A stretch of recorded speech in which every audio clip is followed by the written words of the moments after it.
thesis of She has also guided thesis of more than 60 students and scholars, delivered more than 130 lectures at national and international conferences. She is also an editorial board. She's also on the editorial board of international journals. In 2012, she was awarded with Scientific Merit Award from FES Istakala. Today, she will be delivering a lecture on the topic Tips for Writing a Scientific Manuscript. Welcome, ma'am. Thank you very much. Thank you very much for your very kind introduction. So may I start then? I'll try to share my screen. I hope it won't give me much trouble. Oh, it's not turned on. I have to request you to allow me to share the screen.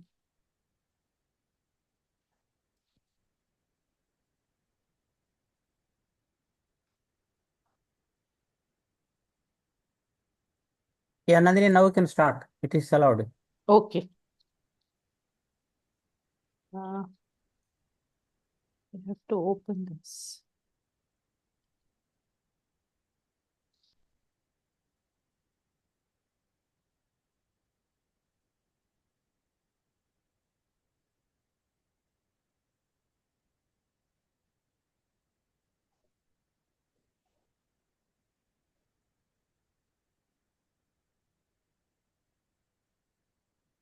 Oh, it's not allowed. No, again you check in. Again you get into the Zoom. You cancel and again share the screen. I have to cancel the Zoom. No, share the screen. Share the screen. Cancel and again get in. Because I tried to open the page. it showed actually. I don't know why. Yeah, exactly this one.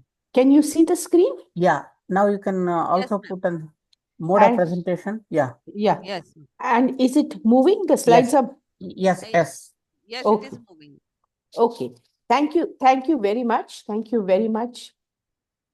So this is the topic that I would like to talk to you about today, about writing manuscripts. So I'll give you some tips about how we do it, and perhaps it might help some of you to write prolifically and publish a lot. So why should we publish? The first point is that science grows by knowledge, which is generated globally. So everybody does not have to repeat everything. So this information that you generate in your laboratory, nobody else can do it, right? And this information has to be shared because we don't know what rotifer is growing in the ponds of Chhattisgarh. So you will study it and you will publish it, and then we will know which rotifer species are found here. So this is very, very important. The fact that we should share this knowledge, and this is not new to us. This has been there from the time that Vedavyas wrote the Vedas. So from that time onwards, we have to share our information. You can also share your information in conversations, in conferences, in seminars, but the one that is most standard and most utilized around the world are publications in peer-reviewed journals. We all know this adage, publish or perish. I would not like to scare the students, but the fact is that publishing should become a habit for you. Once it becomes a habit, you will never have to worry about anything else in your academic career. Now, we do research for curiosity. That is right. You should work on the field that is of interest to you, but eventually you must publish this information. And did it change the slide? Yes, ma'am. Okay, thank you. This table is very interesting for all of you here in India for two reasons. Number one, I would like to highlight the fact that only in 2018 or 2020, China could overtake the United States in the number of publications. So today, China is the country which publishes the most number of scientific articles, and it is followed by the United States. However, in terms of citation, it is, I don't know how this red line came. In terms of citations, United States is still the leader. The second point of great interest is the position of India. India has risen to the 4th position in the world, and this is extremely great achievement for our country. And you must be very, very proud of yourselves. You must try to contribute to this also, because India is now a leader in many fields and in scientific articles too. And you have access to many, many journals. I was told that more than 13,000 journals are being made available to all Indians. So please study the literature.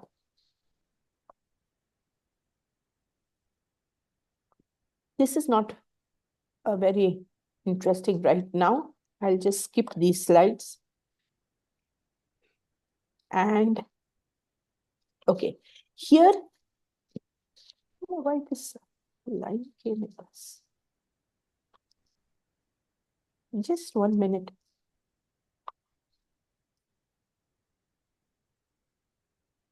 There seems to be a red line that is appearing here, but I don't know from where it appeared. But anyway, I'll continue. You just ignore the red line. Okay. So the point is that why should we publish? It is very important for the reputation of your university, for the reputation of your country, for your own reputation, for that of your professors. So publication is very, very important. It is very important to prepare our students to publish effectively. Citations are the number of times people use your data, and that is the final credit for you. It's not enough just to publish. It is important to publish good articles which are cited by other people. The second point is that you must study 2 things. One is the impact factor of the journal where you want to publish, and the second is the quartile. So the quartile is that you have 4 different quartiles in different areas of research. Formerly, you could have only the impact factor. So what happens is now, if people are publishing, for instance, in medicine or in molecular biology, many researchers are publishing all over the world. So those journals will have a very high impact factor. And aquatic ecology journals will have a low impact factor because few people are publishing. So now they develop the system of quartile so that there is a even level playing field. So now it is possible that you have an impact factor of 15 but in molecular biology, but the quartile may be 2 or 3.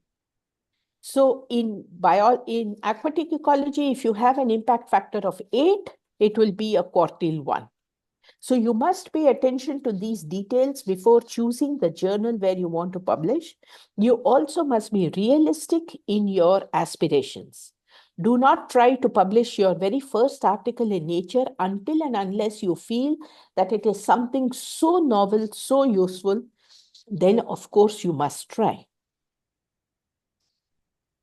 Now, before we decide to publish, we must think. We must sit and think, why do I want to submit my results? You want to submit your results because they are valuable.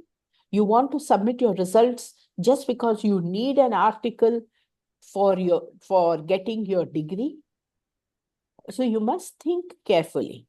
Journals will be very selective these days.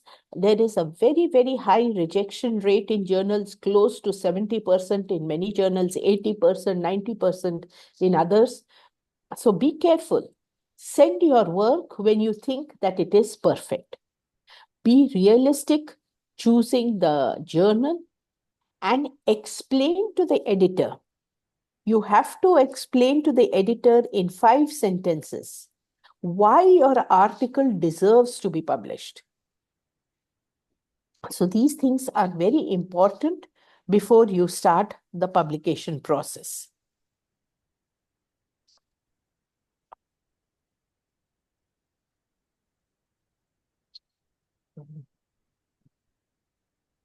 Okay.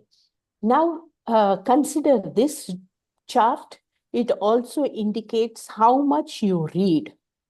So if you want to write well, you must read a lot. You can read anything. You can read the newspaper, you can read articles, you can read storybooks, you can read great authors. But the habit of reading is very important. And here also, it was an excellent piece of data that I just saw this morning, that after United States, the country that reads the most is India. And that is the latest data. So it's very nice, and you should feel very proud that you belong to a country where everybody reads so much. Please develop the habit of reading. Please focus on the style of writing of any author that you read.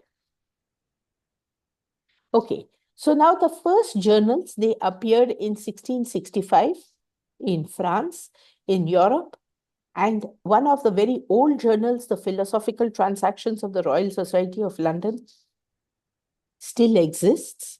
It's more than 100 years old, 150 years old. It's a very old and very reputed journal. There are more than 40,000 scientific journals these days.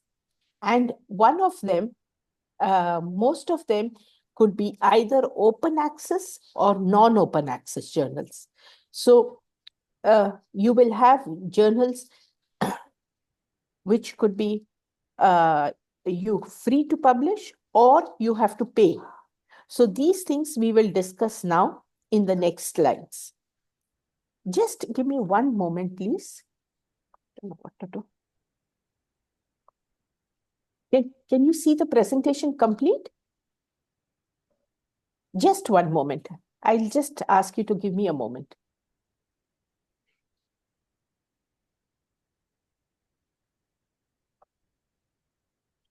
Ma'am, we are seeing it, but it is not in the slideshow mode. Yes. I'll just. Okay, okay.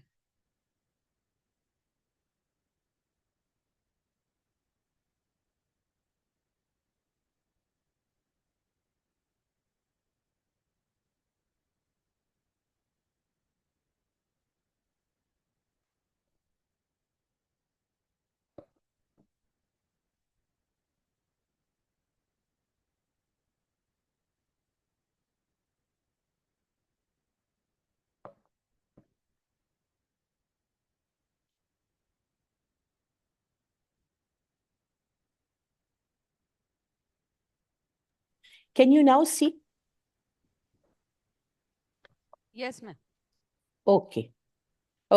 So I'm sorry for that interruption. So now let's see what kind of, I was talking, let me go back. Yeah, so now most journals follow this style of writing the introduction, methods, results, and discussion. But some journals follow the style of writing first the introduction, then the results, then the discussion, and then the methods, because they are more interested. The scientists who read these journals are probably aware of most of the methods. They are more interested in your results. So you have to be very careful and follow what is known as instructions to authors.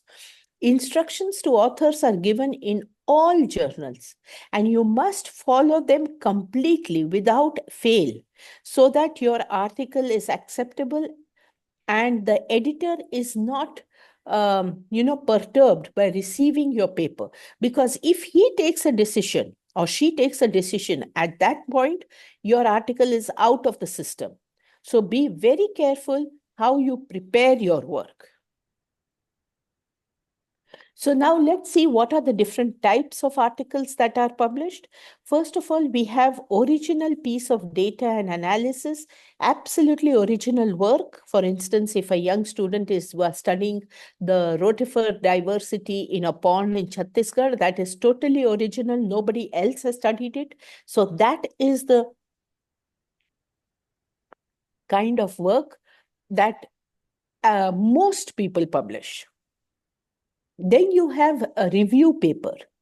In a review paper, you have to analyze, evaluate, synthesize the previously published information. You should be very careful young people confuse between a review and the literature that they review.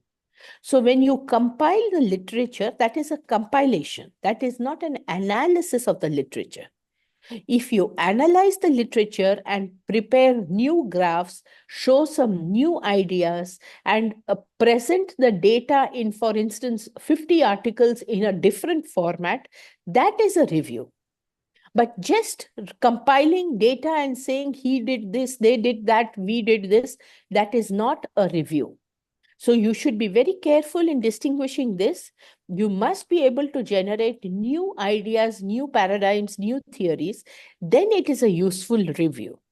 So normally reviews are left for the senior scientists to do.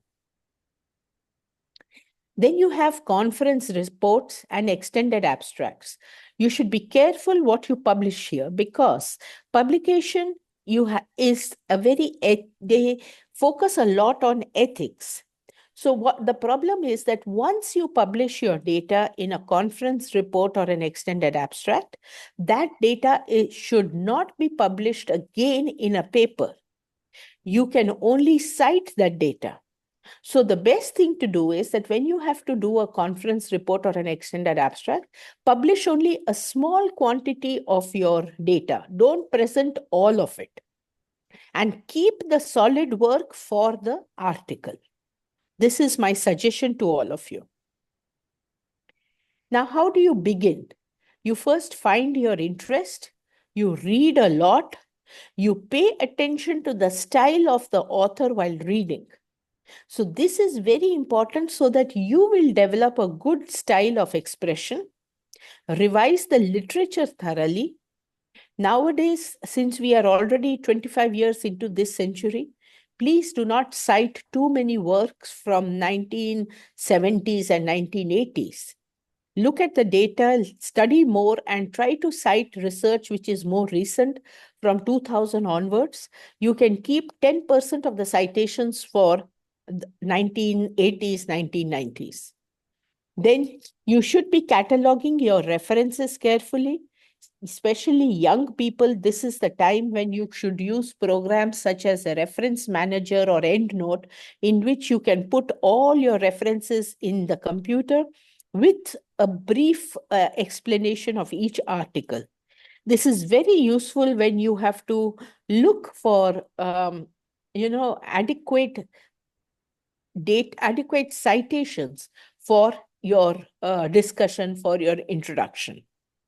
Discuss whatever problem you have with your peers and supervisors. Generate a very good question and then very good data. Now you are ready to prepare your article. In our times, we did not have access to computers like young people have today.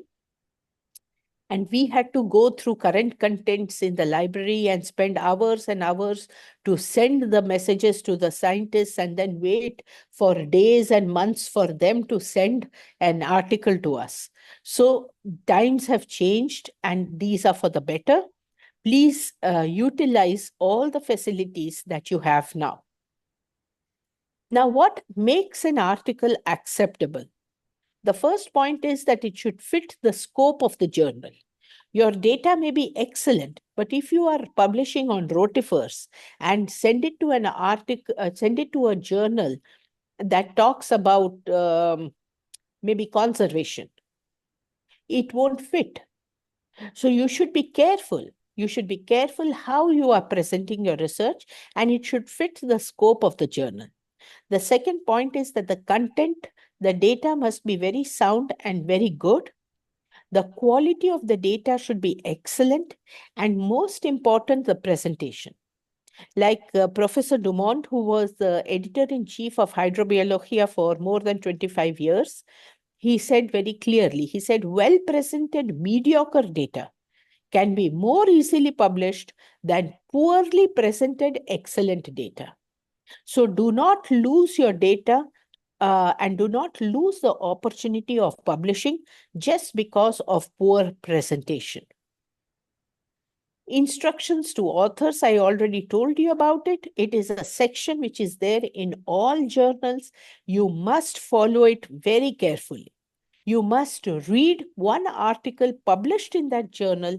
You must try to cite articles of that journal in your text so that the editor is interested in publishing your research. So you look very carefully at all the details.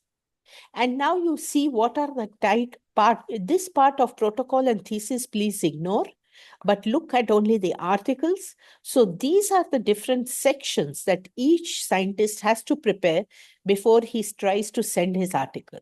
You need to have title, author, your address, the keywords, abstract, introduction, methods, your results presented as graphs, figures, and also an explanation, tables, then you have discussion, acknowledgements, references, and the figure legends. Okay. How do I do it? I normally start by writing the methods, by focusing on the results, so that now I have a clear picture of what I did, what I have. Now, based upon that, I start reading a lot because I have already read about the subject, but I read more and I find a good justification. After I do all this, I try to write the, 3 or 4 different titles, the author's address, keywords, these are simple. And then I start writing the introduction. Now I also have my results ready, so I can write a discussion also. Then the abstract is supposed to be written in the end. And do not forget to acknowledge all the funding agencies and the people who have helped you academically for preparing the manuscript. Now look at this point. Who deserves to be an author? This is a very important subject. It is not something that you should take lightly, because nowadays all journals ask that the author's contribution to the work be explained clearly. So the person who generates the idea gets the first place. Then you have people who are helping you with the experimental design, generating the data, analysis, writing, taking responsibility. All of these are important for being an author in the work. Simply contributing by buying some chemicals or by buying a microscope is not enough. You need to do the work associated with the manuscript. And then it's good to be associated with well-known authors because it'll ease the process of publication for you. And be careful that anonymous ghost authors are not allowed. So authors are all those who contribute intellectually to the design of the experiment, to the work. So if you have too many authors in a small piece of work, it will dilute the effort of the real workers and maybe the editor does not like it. So depending upon that, if you have, for instance, 10 or 15 graphs, yes, you have a lot of data, so you can probably have 6 to 7 authors. But if you have just 3 graphs and you want to put 8 authors there, then the editor asks a question that why? Now, the first author is the primary author, even if he or she is a student. The corresponding author is the one who takes charge of writing the manuscript, communicating it to the journal, and revising it, checking the proofs, etc. So it is, these 2 positions are very important, the first author and the corresponding author. Some authors, like you see this book and you know this man, but you do not cite the year of his publication. It is well understood what you are referring to. So there are very few people in the literature who have this, respect and priority. This is another very interesting story about Lowry et al. Lowry developed this technique for determining proteins, and he never published it. He shared it with everybody, but he never published the process, the method. And then finally, he shared it with his friends. The friends said that it is excellent. Now, all of them decided that they must publish it. They published it, and look at the number of citations, more than 350,000. It is only increasing day by day. So it's a classic paper, and it shows the importance of publishing. You may do some excellent work, but if you do not publish it, you will not receive the credit for it. Okay, look at the title page. See how much time I have. Okay. So if you look at the title page now, you should put all the people, the title of the work. First of all, you put the authors, the addresses, and the title of your study. The keywords, sometimes they like it, sometimes they don't. The instructions to authors will explain that to you. And you come to the title. A good title uses very few words to explain all the contents of the paper. The most important concepts that you have studied should be there in a good title. And a very nice a tip was shared with us by Dr. Ramesh Gulati, who was also editor-in-chief of Aquatic Ecology. He said, write 4 or 5 different titles and just leave it. Do not look at them for a few days. Now, after 4 or 5 days or a week, look at all the titles and choose the most adequate one, or try to modify based upon all the 5 different titles. So this should be done normally only after the manuscript is written.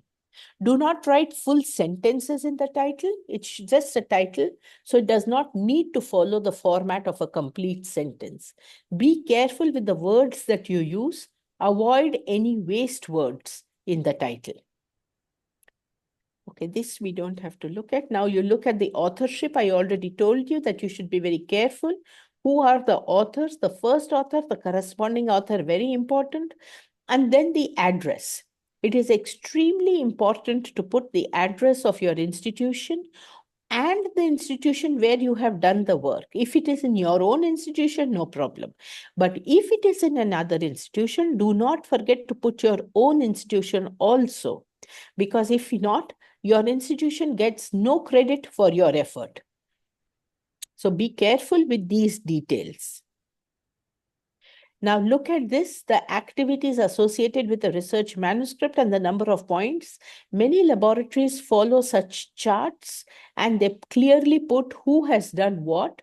If you conceptualize the work and give the idea, you get immediately 50 points. If you write the first draft of the manuscript, you get another 50 points. So these are the 2 most important things if you look at this whole list. All the rest is after this. But you must be able to find yourself somewhere in this activity category. If not, you do not deserve to be an author. Abstracts, some tips to write a good abstract. First of all, you should not exceed the limit which is set by the journal. You should write the aim of your investigation, the methods that you use, the results in brief, and the important conclusions in the abstract. It should be prepared after the manuscript is done, and it is very important that you do the abstract exactly in the number of words. We like to put some quantitative data in the results because many people do not have access to all the articles. So they will cite your work if you have data in it. If you don't have data, your work will probably not be cited. So think about it and try to put a little bit of results also in your abstract. Now your introduction, some tips. They should be general to specific, general concepts and then specific concepts. Understand that you are writing for a group of people who are well aware of what you are doing. So you do not have to explain what is a rotifer to these people. You have to explain about the diversity of rotifers in India to this group of people. So think carefully about your audience, what you are writing. Review the literature very carefully, put emphasis on the ideas, not the person who does the research, and give a clear reason for doing the study. And these three concepts, the justification, the aims, and the hypothesis, normally is presented in the last paragraph of the introduction. So a few more general suggestions based on my personal experience. First, write general to specific. Who are the readers of your text? Be careful about that. Try to put it in 5 or 6 paragraphs. 1 to 2 concepts per paragraph, no more than that. Write in short sentences which are easy to understand. Continuity of thought is very important. So the previous paragraph should automatically lead to the next one. Try to be continuous. This is an important point. And then your references should come after the ideas, not at the end of the paragraph. Be careful about cross citations. Do not do too many cross citations. That weakens the work. Do 10 to 15 lines per paragraph. And the more you read, the better will be your text. Another important point is that try to keep it within about 2.5 to 3 pages, your introduction in double space. So that would be about 700 to 800 words maximum.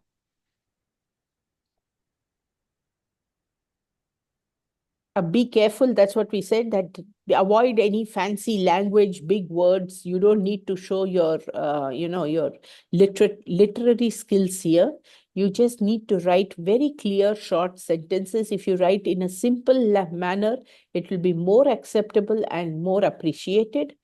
Do use standard abbreviations. If you are using personal abbreviations for anything, please explain very clearly and write carefully.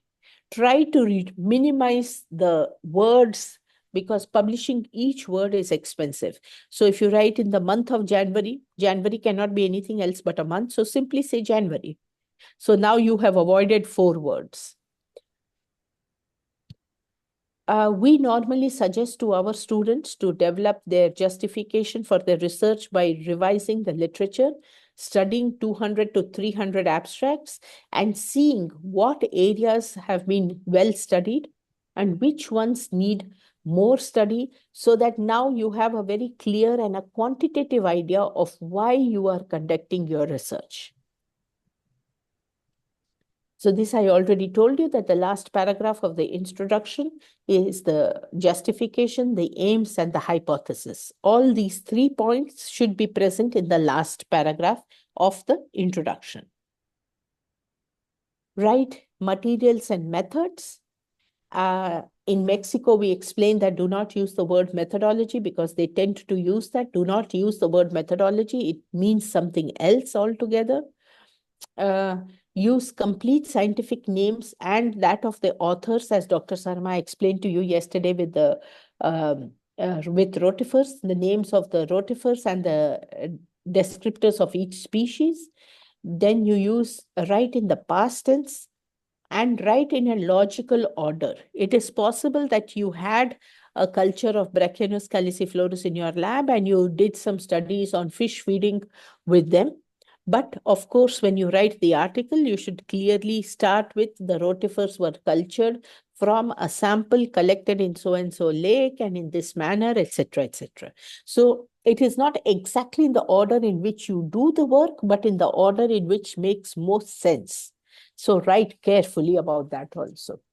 Be careful about your style of writing. Novel techniques. If you have developed a new technique like Lowry et al., it is extremely well cited. So think about sharing these ideas also with the scientific community. Now we come to the results. So we finished the methods. This is absolutely the heart of your paper. It is the most important section. And if you have good, solid results, it is very likely that your manuscript will be accepted. Now, study these results, do it well. and be selective in presenting your results. Do not present all the experiments. If you repeated the analysis to do median lethal concentration 5 times, present the one which gave you the best results with the least variation, for instance. Statistical analysis you must do very carefully. It must be well presented in the methods. The last paragraph is normally dedicated to the statistical analysis that you conducted, and using the word significant. You should be very careful. You should try to avoid it in the rest of the text, because significance in our area of research immediately takes you to the statistical test that prove that significance. So be careful about the words that you use, mention all the formulae, use standard programs, and try to avoid over-interpreting data. So just use the data for what it shows. Do not put it for your own analysis, your own ideas, your own subjective observations. Don't do that. Now, if you present your data in the manuscript, it can be presented in the text or in the graphs or tables. But if you have presented data, for instance, as a graph, you cannot present that same data as a table. So be careful. If the data is not significantly different, try to present it as a table. But if you think that it is very important, then present a graph. Be careful about the quality of your figures. Use good programs to prepare these graphs. And we like to use a Sigma plot. You can use that. It's possible that your university can purchase one for everybody's use. But it's very important to have programs which will allow you the flexibility to prepare the graphs in a good manner. Be careful that your graphs are very clear, but they are not crowded, that the data is well presented over there, and everybody can understand it. Do not use color, because color is very expensive to print. You will have to pay for it. Black and white is quite adequate. If you need to use photographs, keep it to a minimum. These are some examples from our own studies, graphs and tables. And now you come to the discussion. Most people think that it is a very difficult section to write. It is not, if you think carefully about it. What you should do is to look at all the data that you have and think which points I would like to highlight. Now, the most important thing when you are doing a discussion is that you must compare your findings with other published data. If you simply present your data, it goes to the results. If you simply show what other people have done, that should be in the introduction. But when you compare what, for instance, that you found a species diversity of 1.5, and Sarma et al. Found a species diversity of 2.3, and then you say that, okay, now I think that the species diversity I found was lower because the water body is highly eutrophic, it receives a lot of contamination. Okay, so that is a discussion. So be careful how you write the discussion, generate a few points and work on them. In each paragraph of your discussion, you should have only a few ideas that you are talking about, one idea or two ideas, no more than that, and go to the next paragraph. The discussion, like the introduction, should have about 5 to 7 paragraphs. A maximum of 1,000 words, 800 words is quite adequate. So now you can put in the last paragraph of your discussion a separate section. Some journals suggest that you write conclusions, summary, or a resume. If they don't ask for it, you can suggest, you can write a few conclusions, and you can suggest future lines of research, future studies that need to be conducted in this field. Now you come to the figure legends. You have to write very carefully. If you do not have an idea of how to write a figure legend, study one of the figure legends in a published paper. Look at the style and try to copy the style of writing. That's all. There is no, it's not rocket science, it's easy, but you have to study previously published work. Tables always have headings and figures have figure legends. So do not put a figure legend for a table or do not put a heading for a figure. Now, references, you should place it where it is needed, not at the end of the sentence. Be careful how you write and follow the instructions to authors meticulously. I heard many reviewers saying that they first revise the references. If they find that the authors have not paid attention to the style suggested by the journal, they do not even bother to read the rest of the article or the manuscript. Because they say that if you are so careless that you cannot write the references correctly, as the journal has asked you, then we do not trust your data. So be very careful, be very, very careful with questions regarding the presentation. Cite only the most relevant references. I told you, do not cite too many very old references. Depending on the journal styles, you have to abbreviate the titles. Normally, one-word titles such as science, ecology, nature, hydrobiology, these are not abbreviated. So be careful how you abbreviate these journal names. Do not try to cite too much of unpublished data. It weakens the work. So cite only that which is published in good reputed journals. Restrict cross citations. That is not appreciated. So try not to do or use cross citations. Now you have to be very careful. You must verify all the citations in the text and in the list. They should match very carefully. Be selective in your citations and do cite a few articles from the journal where you plan to publish. The rest of these points we have already discussed. There are different ways of citing: the name and year system, the alphabet number system, or the citation order system. This depends mostly on the journal. Each journal has its own style, and you have to follow that very carefully. Now you come to acknowledgements. Whom will you acknowledge over here? The people who have helped actively in data collection or in the preparation of the manuscripts. Normally, friends and relatives are not supposed to be acknowledged here. Funding agencies, do not forget them, because if you do not acknowledge them, they do not get any credit and they will not fund your research in the future. Now, once your manuscript is ready, let it rest for a few weeks, then revise once again, and keep the following data ready when you want to upload the manuscript in the website: the complete manuscript, the number of words, the number of figures and tables. Reviewers, who do you think can be a good reviewer for your manuscript? Keep their address and emails, because most journals ask for 3 to 5 reviewers. And a covering letter to the editor explaining very briefly what problem did you address, why your study is so new, and what is its importance, and why the editor should accept your paper. So these are the things that you need to write in your covering letter in just one paragraph.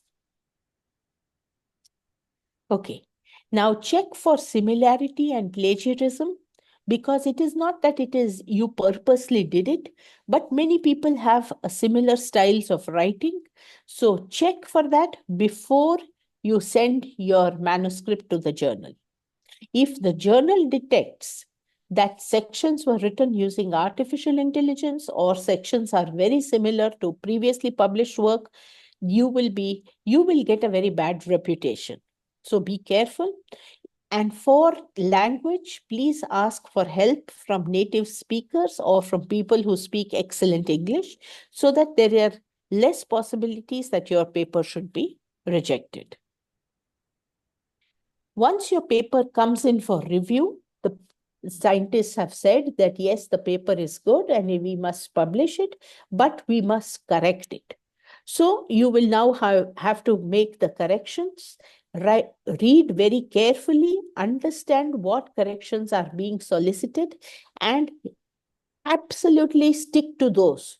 Do not rewrite paragraphs and discussion and all at this stage, because that will only involve more corrections.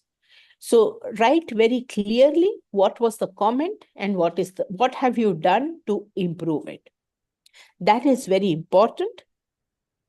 Now, once the manuscript is accepted, proofs are sent to the authors, and these should be very carefully read and corrected. These, once you get proofs, you should keep the corrections to a bare minimum, so that, because now it is expensive to incorporate all these changes. So just a few corrections which are very, very essential, stick to that. And send the proofs back within 48 to 72 hours, no more than that. Do not be disappointed. This is the most important part of the talk. Do not be disappointed if your manuscript has been rejected. Look at the manuscripts that were rejected. Krebs cycle by Krebs was sent to Nature and it was rejected within 5 days. The PCR reaction, the polymerase reaction by Mullis, it was sent to Nature and Science and both rejected it. Later on, he got a Nobel for this. So that's what I'm saying. Do not be afraid of rejection. Once your work is rejected, do not be sad. Be sad for a couple of days. After that, try to look at it again and read it, improve it, and send it to another journal. If you want to publish for free, there are 2 ways to do it. First of all, check with your library. Sometimes universities make deals with different publishing houses, so they may accept your manuscript for publication without any payment from your side. If you have to pay, it costs a lot of money. It is more than about $50, $100 per page. So be very careful about these details. Ask for help. And if you review for certain journals, they themselves will invite you to publish for free. So think about all these different possibilities for publishing. And finally, I just would like to say that we follow the statement by Ernest Hemingway. He wrote fabulous books, including The Old Man and the Sea. He says very clearly, we are all apprentices in this craft, where no one ever becomes a master. So there is no fixed rule of writing. It is the style of each author, but it should be very attractive and it should be well presented data, and you will have a lot of success. Thank you very much for your attention.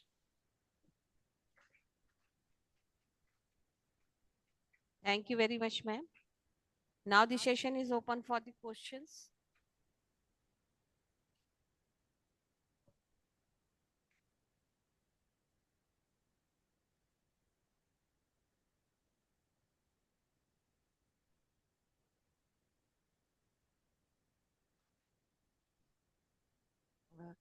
Very good morning, ma'am.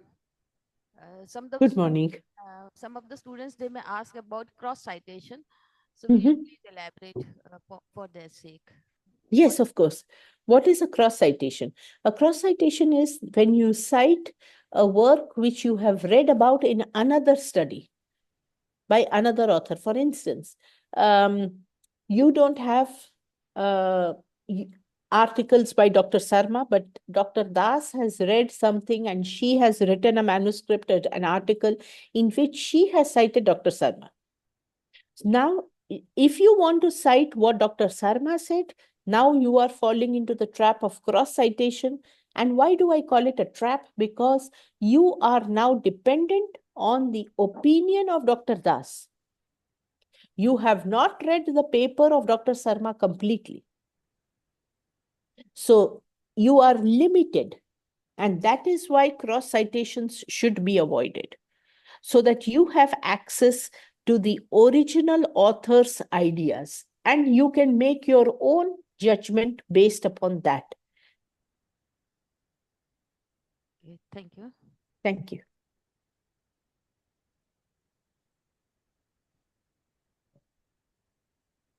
Hello, good morning, ma'am. Good morning.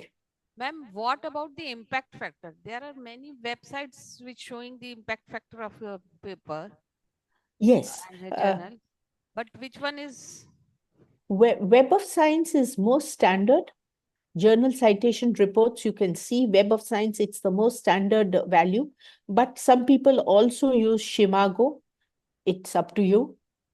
And some journals themselves write the impact factor in their own page. Yes, So there you is can find. Yes, there is NAS impact factor and other impact factor also. That means there are certain agencies which they find their own impact factor. So which one is more I acceptable? think that the Web of Science, but if you ask Dr. Sarma, he will tell you more clearly. But we normally follow the Web of Science, or we follow what the journal itself says, the Whatever impact factor whatever it is written in the front in page. the front page of the journal. Because if you go for good journals, no, from good publishing houses like Springer or Elsevier, they are good publishing houses. But if you go for journals which are very little known, they are not well known, then it is a problem. Yes. Yes, I've gone through Cosmos impact factor, NAS impact factor. Then Mhm. there are several agencies like that. Yes, yes, yes. Any other questions?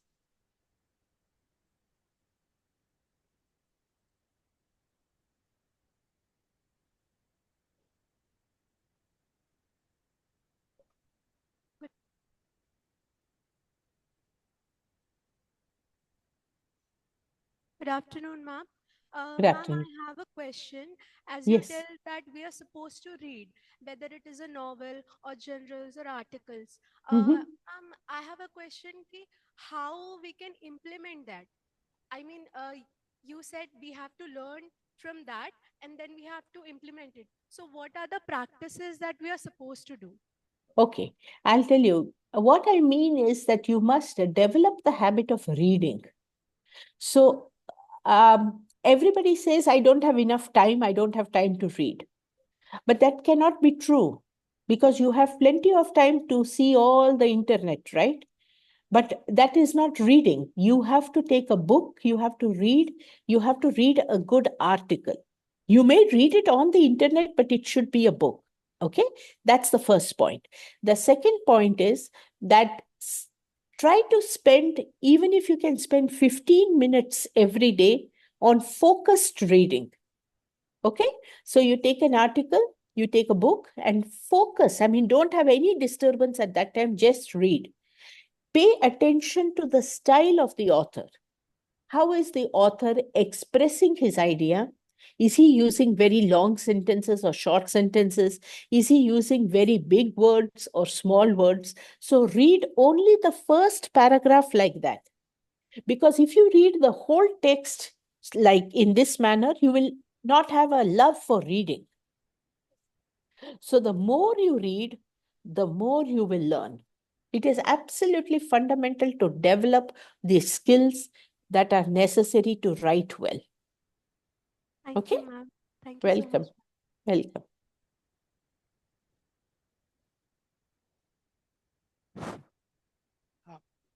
Madam, is it necessary to quote references every time? Suppose a very new idea or a Mhm. new experimentation. Earlier, it is not been done by anybody. So, if we search, there is no publication or no references are available. So, is it mandatory that references is required to be mentioned in the research paper? In the context in which you have done the work, you should try to look for some previous research. Perhaps it's something very new, and then perhaps you obviously don't have a reference to cite. But for instance, if you are working on a species that has never been observed in India, okay, but it must be found somewhere in the world, right? So somebody may have done some work on it. So if you have not got any data on that, then you can go to the next level. That means you don't talk about the species, but you talk about the genus. So somebody may have worked on the genus. So some sort of context we must give. Because if you do not put references and you do not give the context in which you are writing that paragraph, it becomes difficult for other readers to understand. Okay. That's why. I believe that it must be the reason that the Krebs paper was rejected. Because earlier there was no work on that. No, maybe, but we don't know why it was rejected, but it may have been because of that. Who knows? But they Okay. have their own options, their own decisions. Okay, madam. Okay, thank you, madam. Ma'am, can you please guide something about a review article, how to write a review article? Our own works, it's much easier than writing a Mhm. review article. That is very true. That is very true. A review article, you must read at least 100 articles on the subject, 50 articles on the subject. And the most important thing while writing a review is that you should have an idea of reanalyzing all this literature. For instance, let us see if you want to write a review article on the sensitivity of rotifers to copper. So people have studied copper in different parts of the world, and you can do an analysis of the relation between the body size of the rotifer and its sensitivity to copper. Now, this would be an interesting article because you show different trends and you have nobody else has done it. So that is what is important for writing a review, to reanalyze and to present new ideas. If you want to see very good review articles, please read Trends in Ecology and Evolution. Trends or annual reviews of ecology and systematics or annual reviews come in many different subjects. And these papers are published based on invitation. So these are by very good, brilliant scientists. See the style, like I told the young girl just now, just read, observe the style of writing, and then you can write a very, very good review.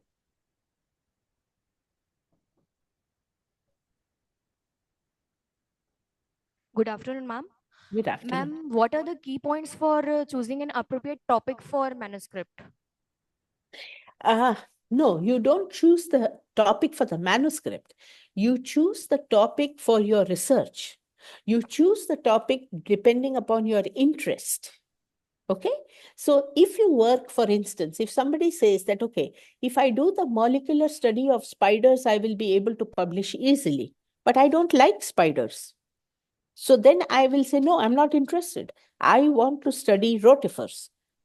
So now you have studied the rotifers, you look at that data, you have a good question based upon the literature, like I told you. Now you have generated the data. Now look for a journal where you can publish this data. That is the process. Okay? Thank you, ma'am. Welcome. Good afternoon, ma'am. Good afternoon. Ma'am, I just wanted to ask a question that from where can we access these journals which are reliable? Yes, that's a very good question. You can access all these journals on the websites. You can look for the journals. India has got access, free access. It has recently developed. Look for famous publishing houses. Okay. And I know that it is very difficult when you are young and you don't know. Ask your teachers if this is a good one. Read the literature, study the different authors. If you see, for instance, most of the authors you are interested in have published in freshwater biology, in ecology, in oikologia, then look for these journals. Okay? But you have to develop your own database for this point. But look in the look carefully, because nowadays you can fall into the trap of many open access journal that publish subpar research. So be careful. Be careful. Yes, ma'am. Thank you so much. I think if you have any more questions, Dr. Das, maybe we should leave it for the session after Dr. Sarma so that he has enough time. Okay, ma'am. Any questions? Any questions from online participants? Good afternoon. Sorry, good morning, ma'am. Good morning. Ma'am, I have one question. As a research scholar, we are facing many problems when we are writing a review paper or research paper. So sometime I'm also facing that when we are writing when we are writing our review paper, then how can we identify the ghost journal or fake journal? And the second question is how much references we need to cite in review paper and research paper? Okay, I'll tell you the second part of the question. Normally, for a review paper, you are allowed to cite up to 100 references.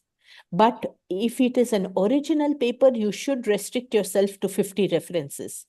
Do not cite too many works because the editors may not like it. 50 to 60 is a maximum. And as for the ghost journals, ask Dr. Sarma that question. He is an expert on it and he will be also talking about these subjects. Ask him Okay, ma'am. about it. Yes, Okay? yes, ma'am. Okay, thank you, ma'am. Okay.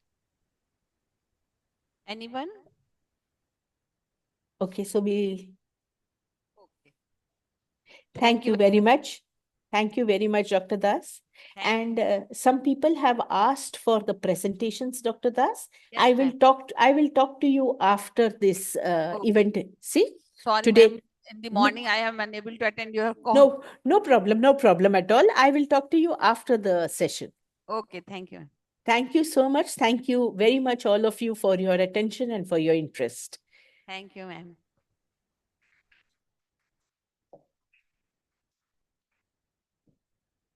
Thank you, ma'am. Thank you. I extend my thanks on behalf of organizing committee. Ma'am Sharma enlightened us and our young scientists, our students, about scientific writing. She, in very easy language, explained requirement of scientific writing, why it is required. She explained very nicely.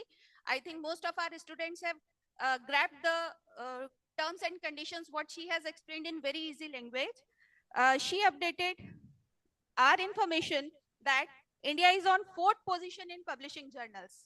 It's a new information for us. And also, India is next to USA in reading. So again, it is a great data for Indians, we Indians, and our young scientists. They should also work in same direction so that we can reach first position in publishing journals as well as in reading. She also talked about types of articles like originals, like reviews, like conference presentations. She also explained how to begin writing, what are the qualities to be a good author, designing paper of a title, abstract writing, review literature, material and method, how you can explain your material methods. It should be written in past tense. These are very minute things that should be taken under consideration while you are writing your things. Result should be discussed properly as it is heart of a paper. Discussions should be done with thoughtfully, carefully analyzing all the things. References, acknowledgements, manuscripts, check plagiarism before submitting your paper so that it can be published easily. I think this complete lecture was very knowledgeable and must help our young scientists in their future scientific writings. Thank you so much, ma'am. Thank you on behalf of our organizing society. Thank you very much for your kind invitation. Thank you. Thank you, ma'am. We'll gather after 15 minutes of break for next session.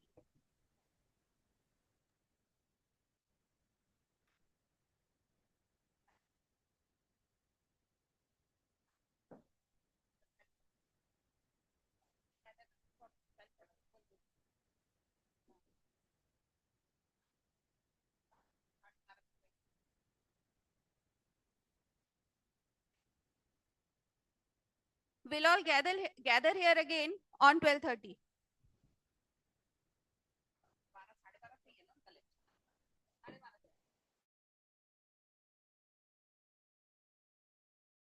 Generally for this is generally for the senior colleagues who have made some publication already, or those who are planning to publish something and then how to avoid problems based on what others had suffered from.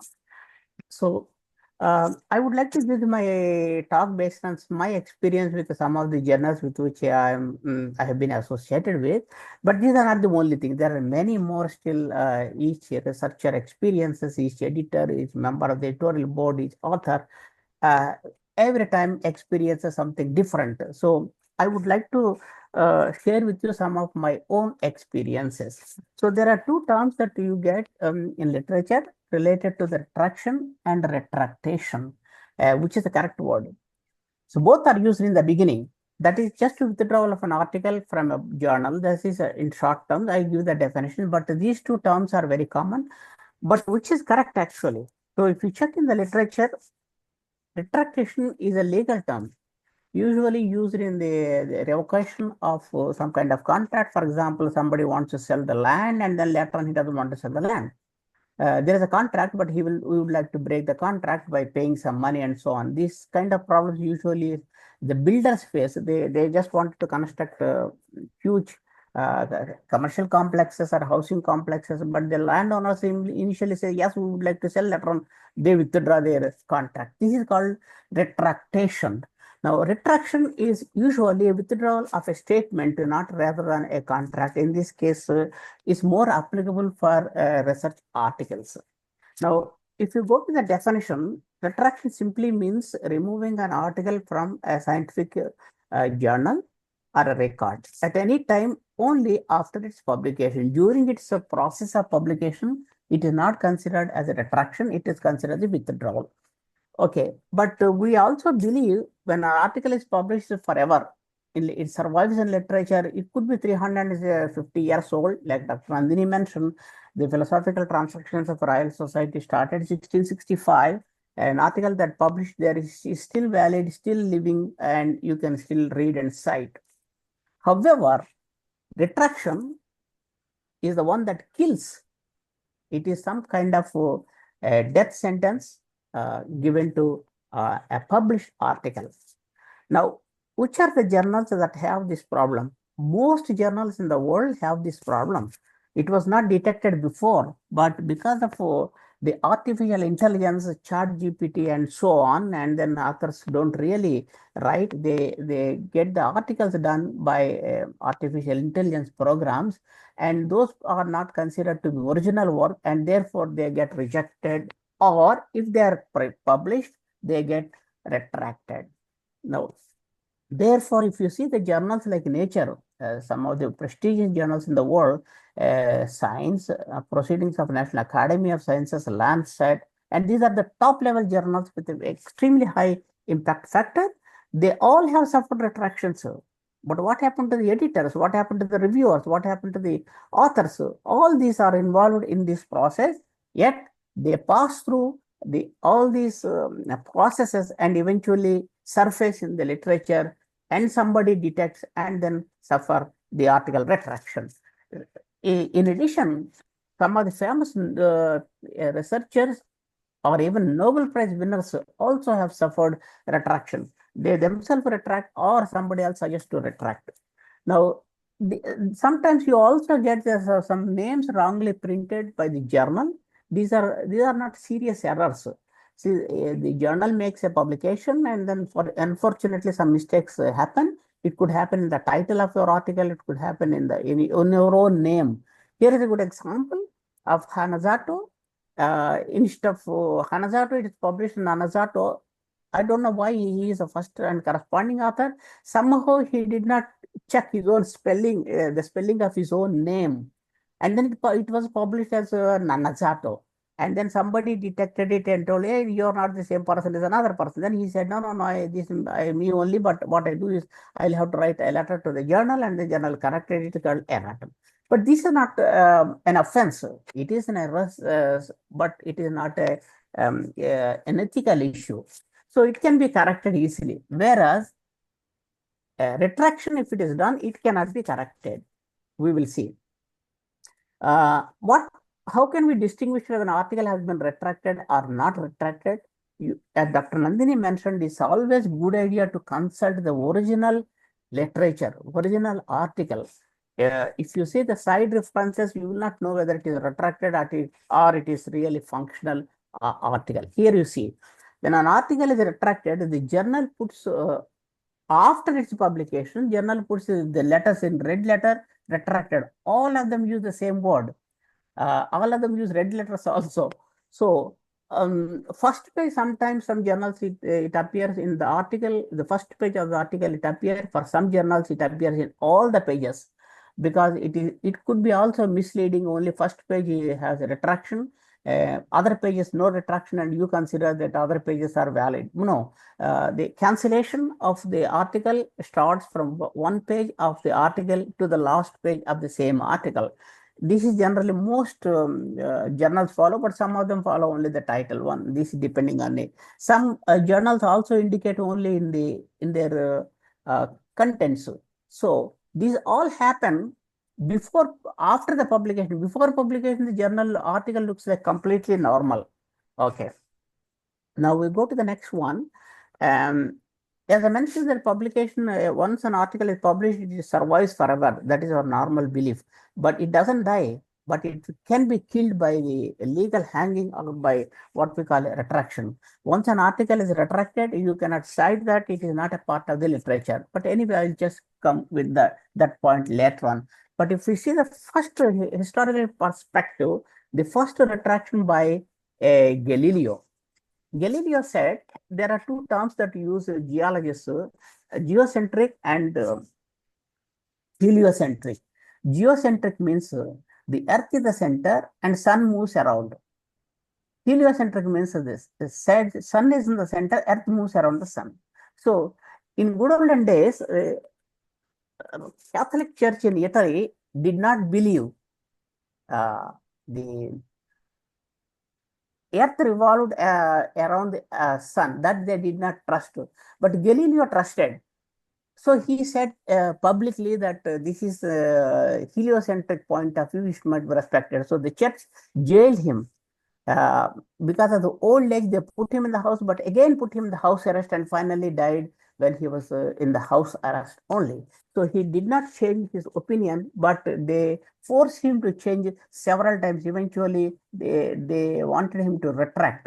It didn't happen eventually, or at least forced to some extent.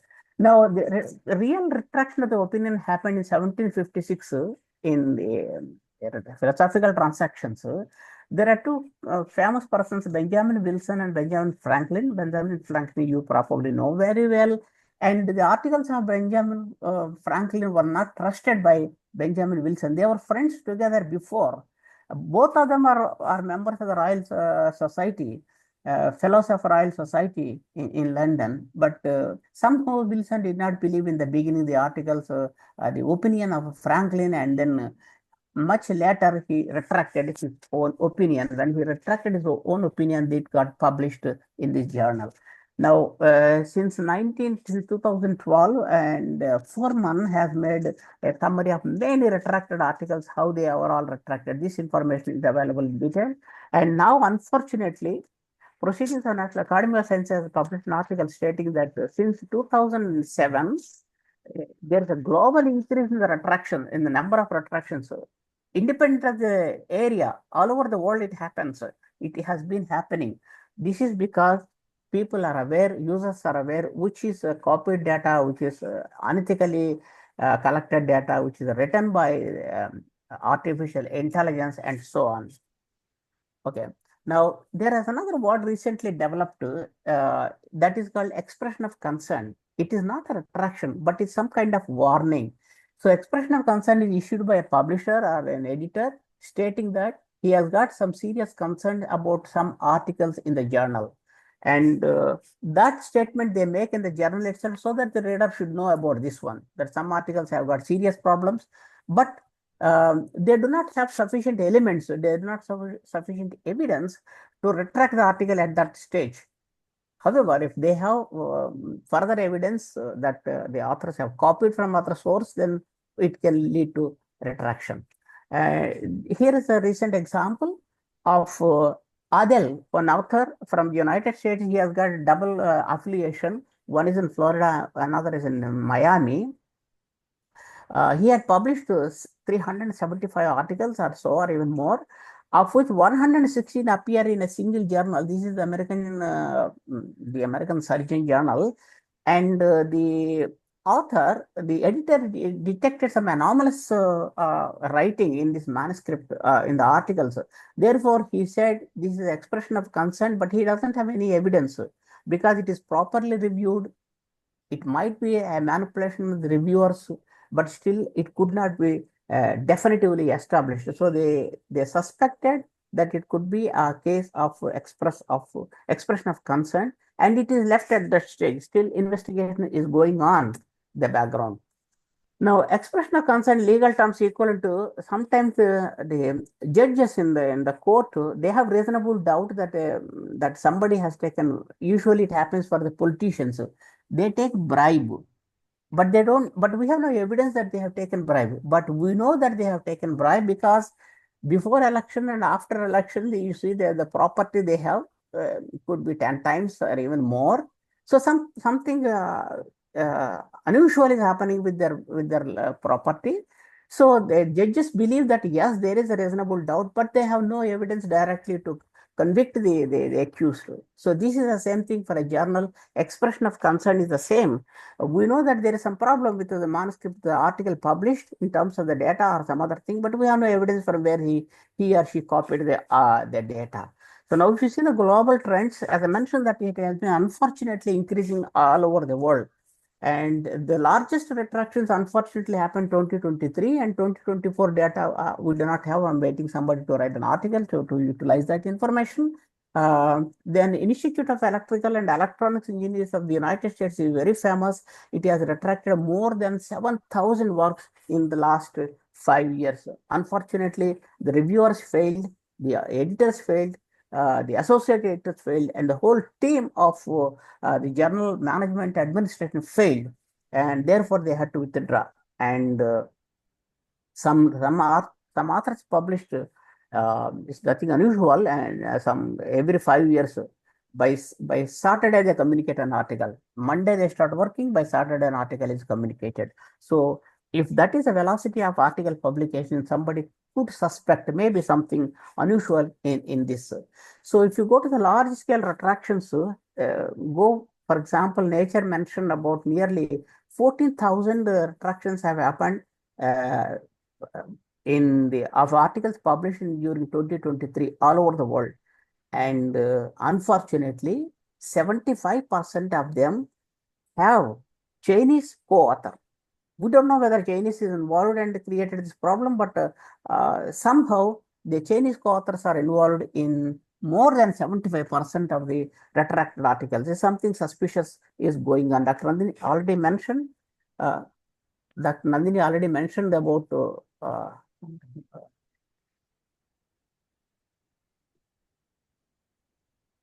that Nandini already mentioned about this aspect that Chinese researchers have overtaken the United States in terms of number of publications. We really do not know if that is related to some kind of retraction is also involved that requires more analysis. And countries, the largest retractions you will see, China ranks fourth undoubtedly. And India is also trying to compete to gain this kind of dubious distinction.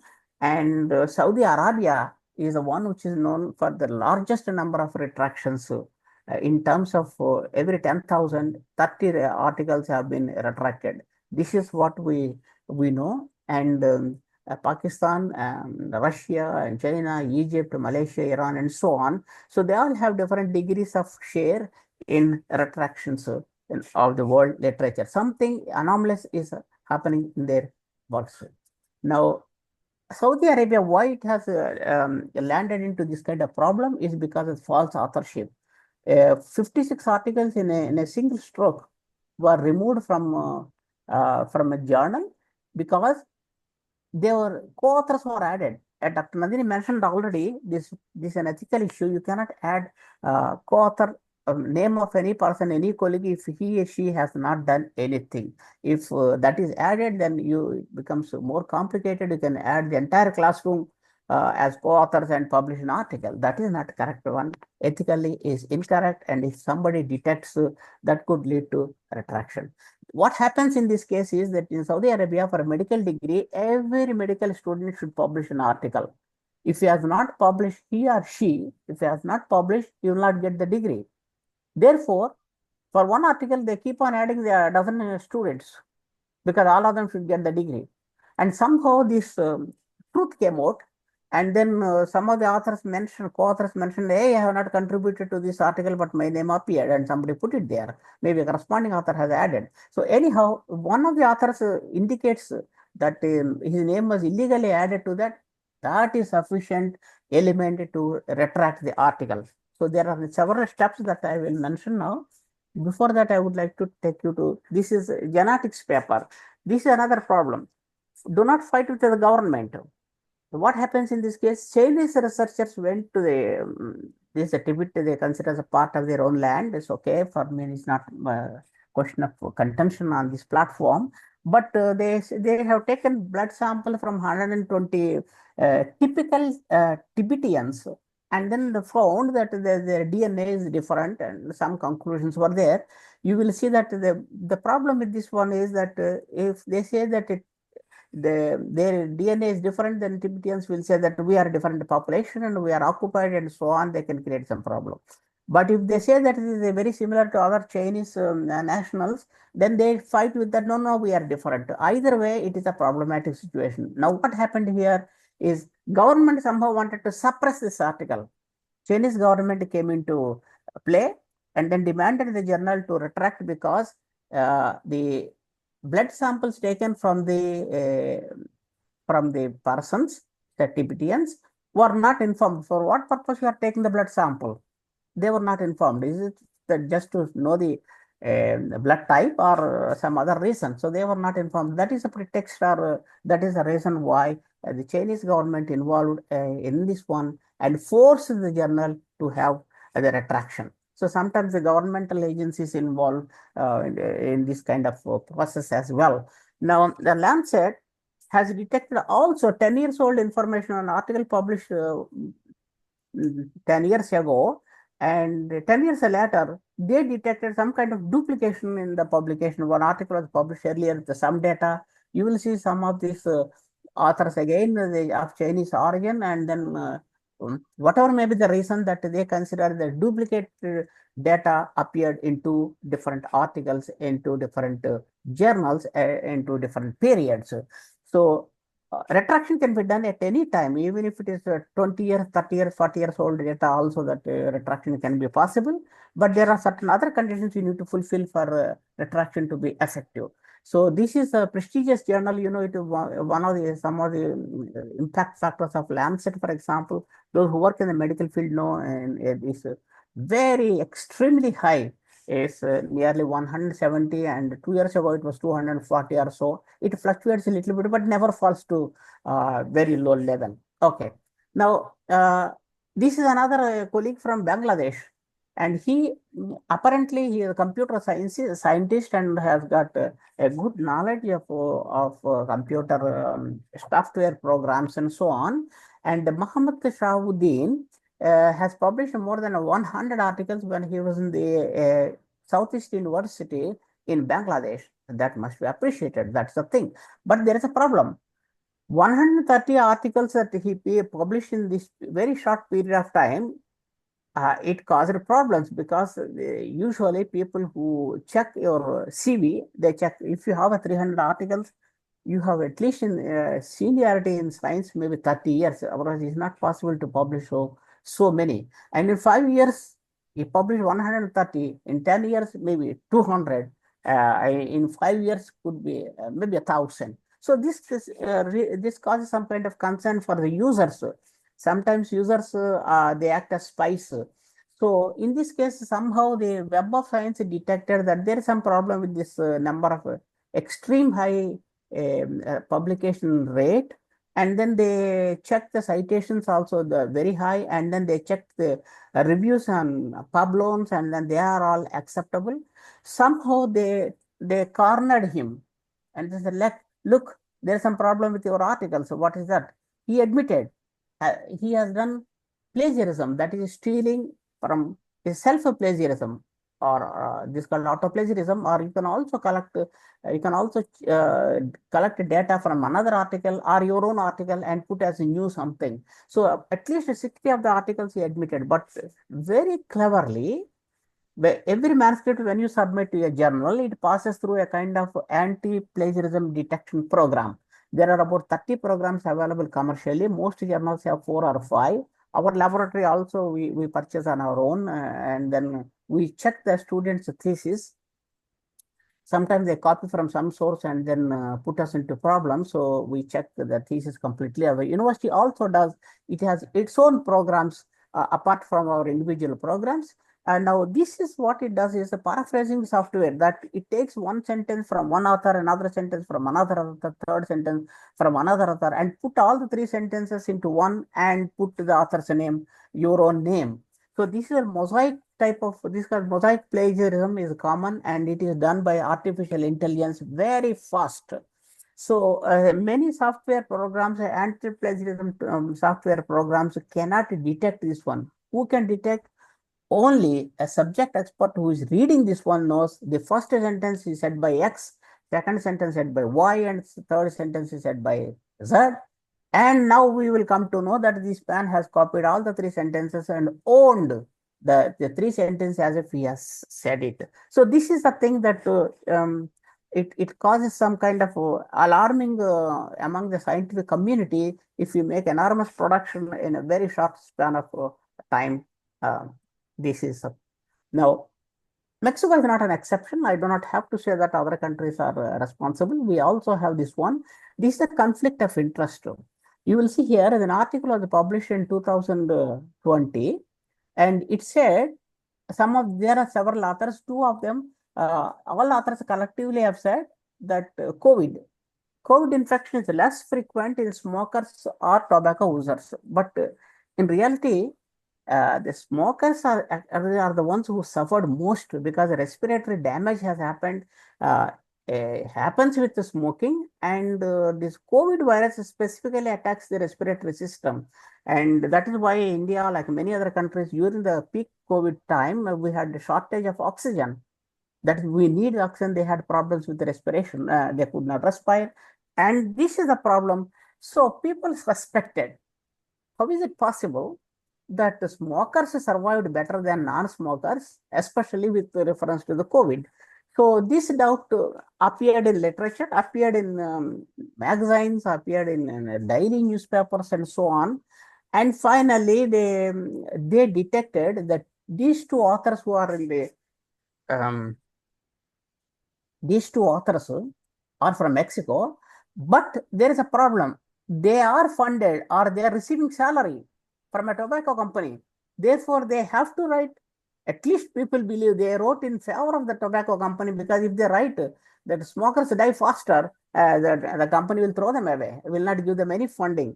This is a belief that many people had. And then finally, the editor-in-chief detected that these authors did not disclose that they have a conflict of interest because they are funded, they have received funding or salary or some such thing from a company in monetary benefit that they have to disclose. When they check the letters to the editor first time when they wrote, as Dr. Andini also mentioned, this is very important, your first letter to the editor, what you have done, why it should be considered for a publication. In that case, in that letter, they did not mention that they work for a company. And this is what is called conflict of interest, has not been disclosed by the authors, and the article was retracted. Now, which field has more fraud in science? You see, social sciences are extremely low. We must congratulate them. I don't know why. And also arts and humanities are also extremely low compared to biological and medical sciences and multidisciplinary sciences like engineering and so on. But other fields generally are lower. So these two fields, more articles are published, more articles are also retracted. This is mainly because a demand from these institutions where such research is done for more and more articles, and authors try to create more and more false data or copied data and so on. Okay. Then comes global view. What are the components in a retraction? Please do not copy this one. We are planning to make some chapters in the future. But I would like to give you a panoramic view of an article retraction and its elements. You can also have self-retraction. You can also have false reviewers. It's very common false reviewing. You create email addresses of some well-known persons. There is a company that charges you $50 and give you 10 email addresses in the name of a person. I can create email addresses, Gmail addresses in the name of your principal, in the name of your rector, in the name of your dean. It's very simple. But he is not the real person, but only the email addresses appear to be as if your dean has this email. So the professional enmity is another problem. And these are vigilant people. They don't publish properly, but they know who has published and immediately try to retract.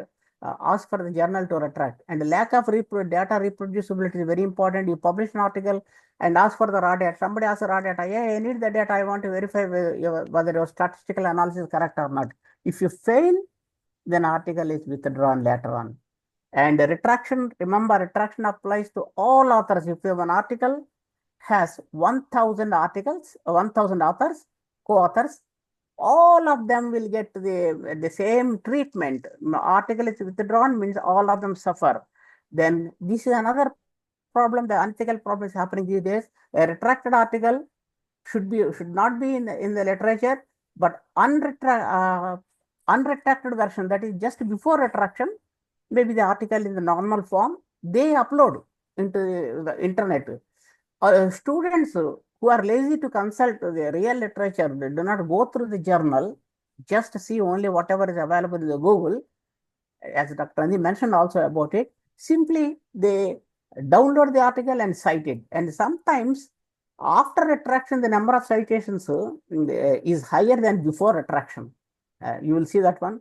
And violating human rights, animal rights, this is very common. As I mentioned, one example that Chinese government said that authors were not, the people were not consulted for what the blood samples were taken, and then they finally it got retraction.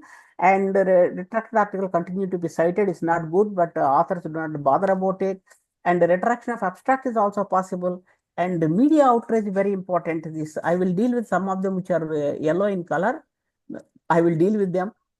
And if the article has got grave errors, mistakes that cannot be retracted, that cannot be corrected by any means, and even common man knows there is a great error, and that suffers a retraction.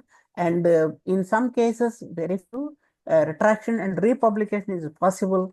And who initiates the retraction? That comes the next question for us. But what are the most common reasons for an article to suffer the retraction? Number one is scientific misconduct. What does it mean? You copy the information from your colleague and don't put his name, for example, is one.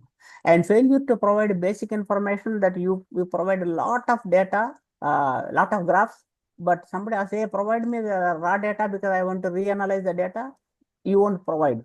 Then you inform the editor-in-chief, the author has not provided the information. Then article suffers a retraction in course of time. And the problems with the reproducibility of the results, you try to repeat what others have done. You said that you have found a new species in a given water body. I go and collect the same water body, zooplankton in the same water body. There's nothing of that kind I find, and I will communicate to the editor-in-chief stating that I also collected thousands of liters from the same water body, and this is a very common route for species, and nothing unusual was shown by some X previously. Then the editor-in-chief consults the author, and if author fails to provide the specimen or so on, then the article suffers retraction. Then there are serious errors sometimes. Then illogical interpretation is also called misinterpretation of the data, can also lead to retraction. And forgery, fabrication of data. Now we have got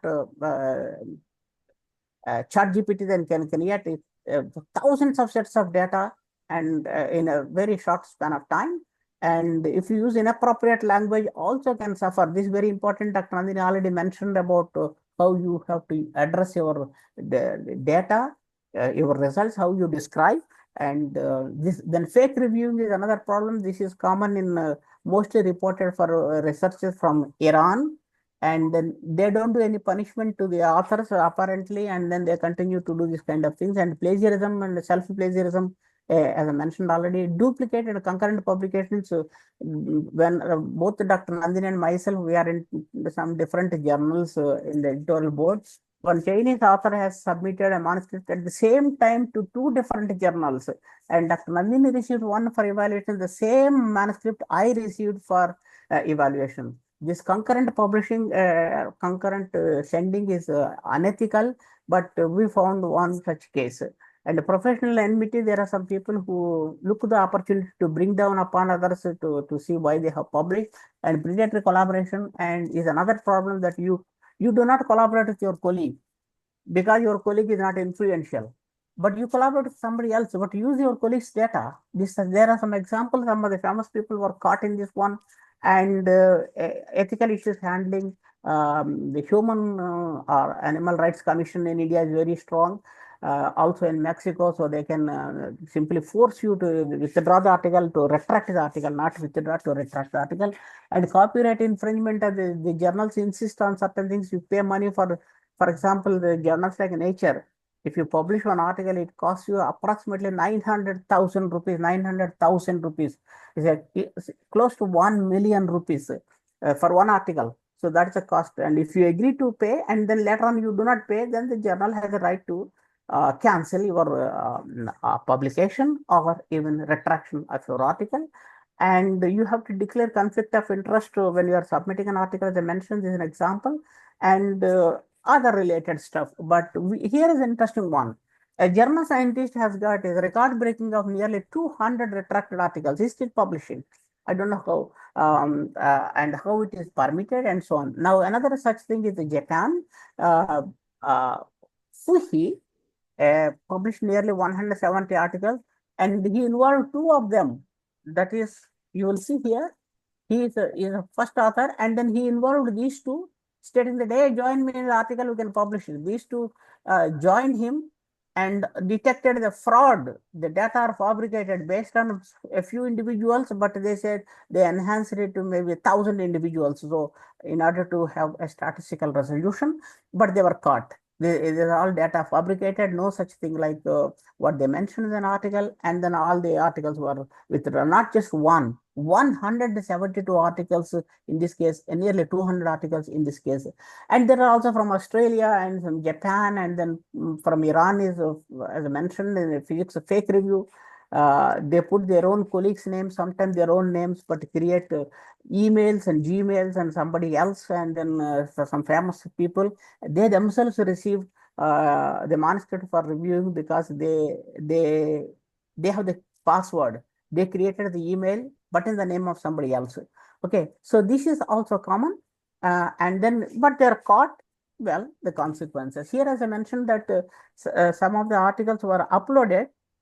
Some of the articles were uploaded in literature. After they suffered retraction, they should not upload. But author said, no, we have not uploaded, somebody else uploaded. We do not know who uploaded. But what is available is after retraction, the articles are still available in Google, and you can download and start citing. This is an example, as I mentioned, that before retraction, it has nearly 250 citations, and after retraction, it has 800 citations. I don't know how, because the authors should have withdrawn. Authors say it is not under control, somebody else did it. We don't know the truth.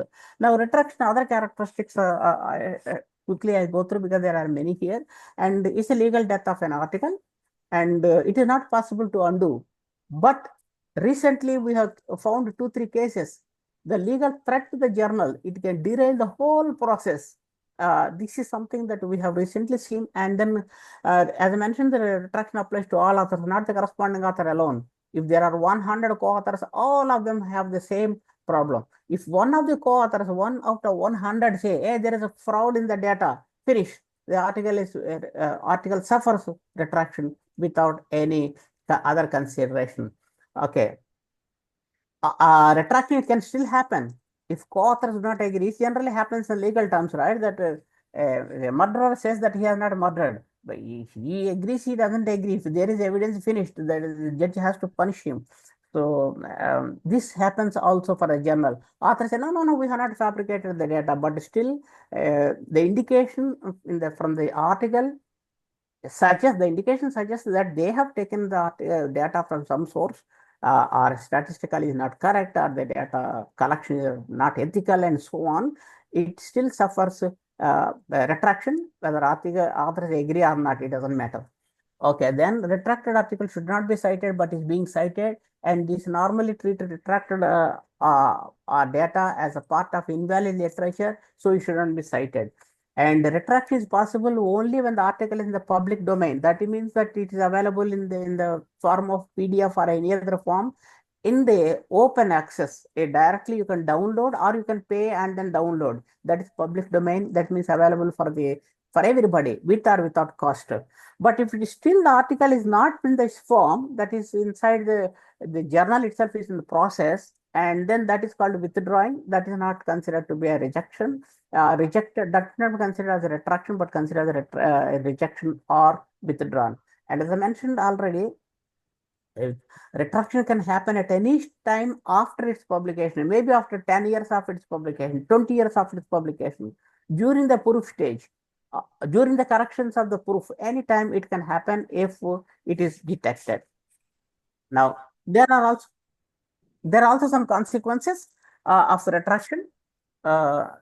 These consequences, for example, is a permanent mark in literature, is an academic dishonesty, and you should not be consulted once an article is retracted, but it is not done, and it reduces the value of an institution. Some institutions have got more retractions than other institutions, and people don't believe that institution anymore. 2-3 universities in Iran, they have this kind of black mark. And then what is the cost really? One estimation from the United States says that each article that published already, but suffers retraction, it costs on the part of the university nearly 400,000 US dollars. That is a huge amount of money, because salaries of employees, the salaries of the teacher, researcher, and the material that you used, and the equipment that you used, electricity, water, everything that you used is calculated per article, and this is the cost. So it should be taken very seriously, not to make any unethical issue or something that can cause a retraction. And some authors may lose their jobs. Some internship, some intern staff members, if they have this problem and they don't get any more the job, permanent job, and then they will be thrown away from the institution, and they cannot get some kind of new manuscripts, and they cannot review manuscripts, and sometimes they lose also the degree. There are many famous persons who lost their title, their doctoral degree, because they have plagiarism. And this aspect of plagiarism I do not deal with now. It takes another hell of time. This one is, you can see this original work that we have developed, that you can see what exactly happens when an article is published. When an article is published, it is in the public domain, right? So when it is in the public domain, somebody reads it, because that is the idea of an article. People read it, and those who read could also be the researchers. So they try to repeat what you have done it, and the data fails reproducibility. So then they become the plaintiff in legal terms. So they are the people. If they consult directly the authors, hey, you have done some mistake, I cannot reproduce what it is, the authors will be very angry to respond. Sometimes they don't respond, sometimes they insult you. So you don't worry about that. You directly write to the editor-in-chief. This article has got fabricated data. It does not reflect the truth in a particular field of science. Then the editor-in-chief has to consult the authors. If the authors they ignore the editor-in-chief's article, letter, or if they don't respond to him properly, or if they respond unsatisfactorily, that is only a part of it they respond, then others they don't respond. How did you collect the data? They don't comment on that, but they say that we have made good analysis, statistics, and so on. So if that is the case, the manuscript will suffer retraction, because the judges here is the editor-in-chief and the editorial board members. Not one person takes generally, but the editor-in-chief consults all the editorial board members, including the handling editor, and then take back again, read all the comments of the reviewers, and then they reanalyze the information among the board members and say, no, this author has fabricated and he suffers. So this becomes, author becomes accused, and this becomes, or whatever you call legal terms, defendant or appellant, and then this becomes plaintiff, and there is a war between these two for every article. If the data shown in the article does not fail, then there is no such problem. Now, but there is a problem here. There is no Supreme Court.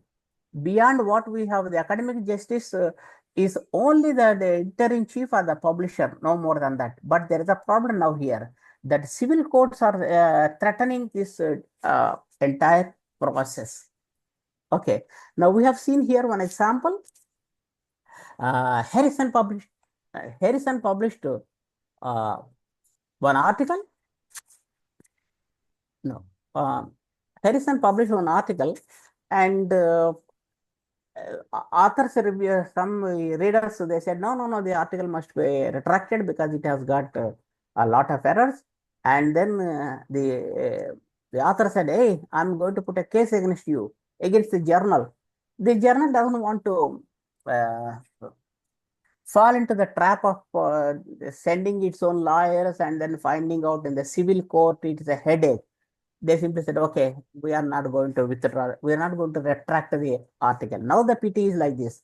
The article first was published, then it was threatened for retraction, and again it was republished and is now available online. So it means it was not first retracted, then again published. So what are the limitations of retraction process? First of all, there must be a compelling reason. Anybody cannot say, hey, retract the article of my colleague. That is not possible. You must show academic argument for that. And the editor, sometimes some journals, editor-in-chief knew that some of the articles published in their journals need a retraction, but they don't want to do it because it brings down the value of the journal. Though simply, they say, no, it's common, this kind of errors in most articles. If you want, we can write one correction in that in the next issue, but we don't do any retraction. And the different laws are there for retraction. Different journals use different styles, different authors use different, editors use different terminology, and there is not simply a very strict rule for everything. It is relative, depending on it. There is some agencies for ethics. They formulate some laws, but they are not that much strong enough for us. Each editor-in-chief has his own methods sometimes, and it's not very clear for many of us. Retraction is possible only in the same journal. If the journal was not anymore existing, for example, you publish an article in a journal, false data, but the journal disappears due to some reason. More than 100 journals indexed in Web of Science disappeared during the last 5 years. Nobody knows why. The people who started the journal, the company who started the journal, took huge amount of money from the authors and then disappeared. And these journals are indexed in Web of Science. They have an impact factor as well. But what happened to the fate of the journal? What happened to the fate of the manuscripts? Nobody knows. So this is another problem that we have with reference to the some of the journals, but it doesn't happen with the very standard journals. Anyway, retraction cannot be possible in another journal. For example, your article is published in Hydrobiologia, then you write a letter to the editor-in-chief to Freshwater Biology, stating that this article has got numerous errors and then mistakes and then grave aspects, and it can threaten the science. So retract? No, that cannot be done. It should be done in the same in the same journal. If the journal doesn't exist, you can't do any more retraction. And retraction also fails if the original journal doesn't exist. If it modifies, yes. But some normally editor-in-chief must seek explanation from the authors why their article should not be retracted. They must answer. There are many other reasons as well. Then authors must clearly mention why they consider it should not be retracted. And the retraction fails if original authors of an article are no longer. For example, there are 20 authors of an article, all the 20 die. Now you detected that there are mistakes in the article and write to the editor-in-chief, now retract the article. He cannot do anything. This is a very similar to the law that we have. If a defendant dies in the jail, the case is considered to be withdrawn. right? This is no more they proceed against a dead person. So there is no posthumous retraction. There is no posthumous punishment also for a criminal. So if he's dead finished, the case is closed automatically. This is a rule for most judicial systems in the world, and authors will have the right to publish non-controversial part of the data.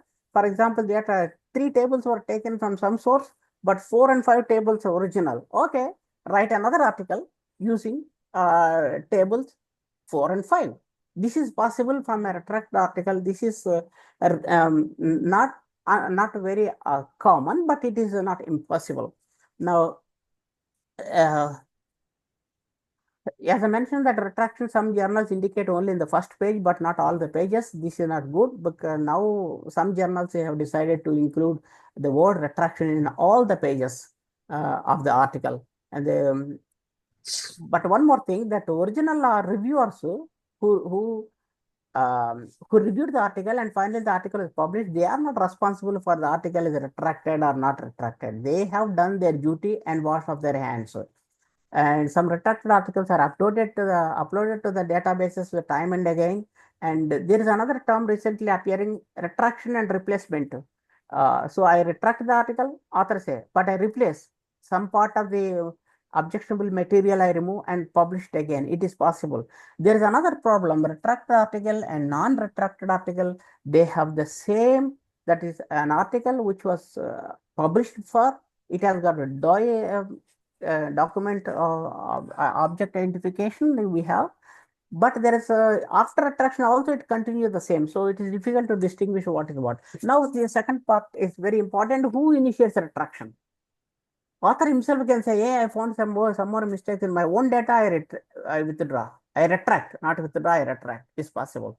And user, you could be a user of a manuscript of an article and then say you initiate this process, write to the editor-in-chief, retract the article.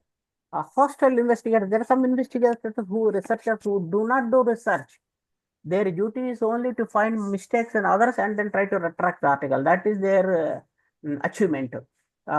Then editor-in-chief, of course, he has a he's a supreme commander-in-chief of the journal, and then he can read the article repeatedly after the article is published, and then if he is not satisfied, he can initiate the process of retraction. The company also can do, there are several companies, for example, if you write against any company in a journal, in an article, as an article in a journal, the company can punish you.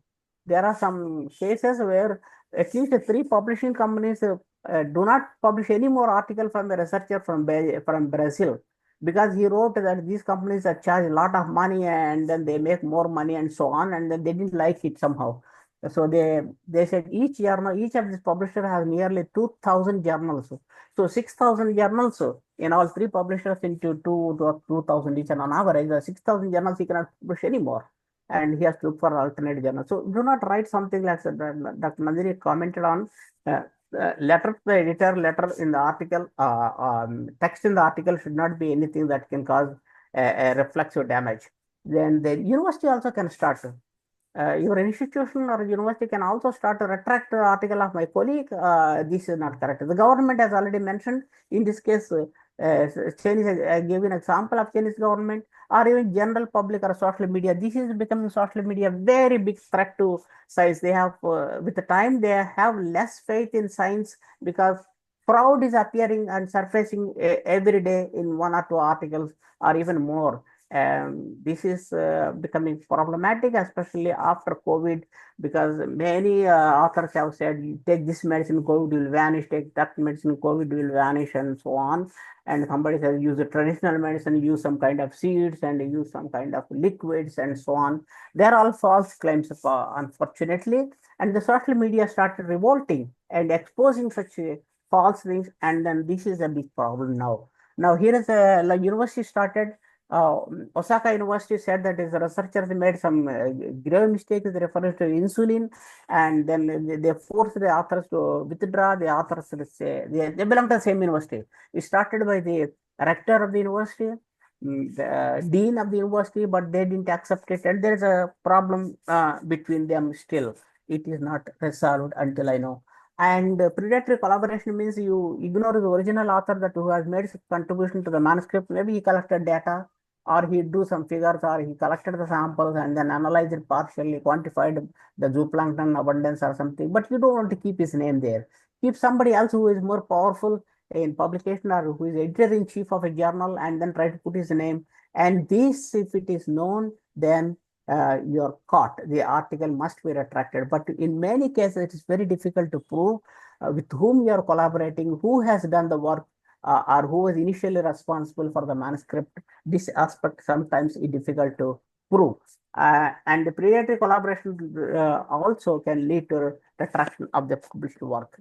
And this is another, Dr. Nandini already mentioned, you do not include uh, a co-author who has worked for the manuscript but don't include and they remove him, and you publish a single author, for example. And what about the colleagues that have contributed the manuscript? No, because you are the boss or you don't consider them worth, but that is not correct. This is an example. It happens unfortunately from Mexico. And what happened was the authors published an article here, and they did not include one co-author. And co-author detected after the article was published. He said, "Hey, it's my data.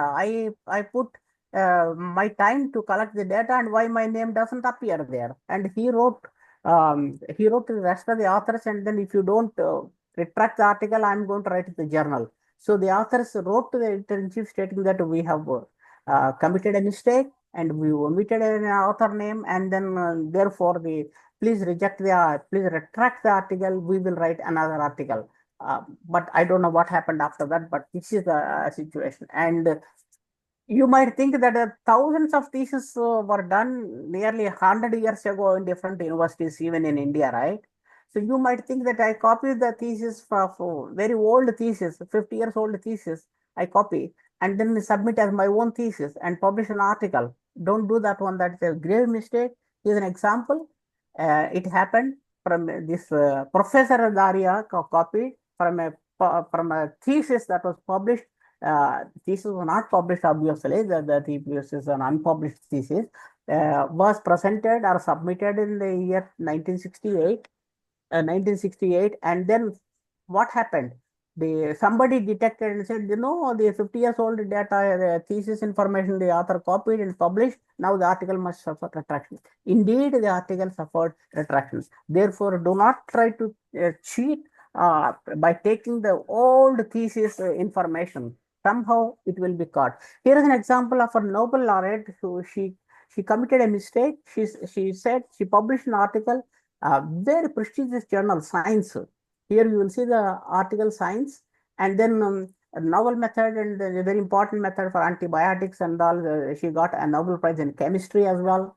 It is in Spanish, but it's a Nobel Prize in chemistry as well in the year 2018. And then, but she's unable to, her colleagues, her own people who work in the same institution tried to replicate and then failed. And then they asked her, what happened? Why you could not? She said that the student has some notebook. This is called logbook. Usually it is followed by people who work in molecular biology and biochemistry. And then every data information, every set of information that they observed, or they have to note in the logbook. And the logbook must be under the control of the professor of the laboratory or the in charge of the laboratory. In this case, unfortunately, the student who had the notebook vanished from Science, and she could not trace him, and he did not have the book anymore. Therefore, the book has got some data sets which are necessary to replicate the data, and could not find, and therefore she said, I could not anymore trace the original data in the book. Logbook vanished. Therefore, I am going to withdraw. She said it's painful to admit it, but it is important that others do not commit this mistake, and they do not unnecessarily waste their time in repeating. And this is an example of collaboration, bad collaboration.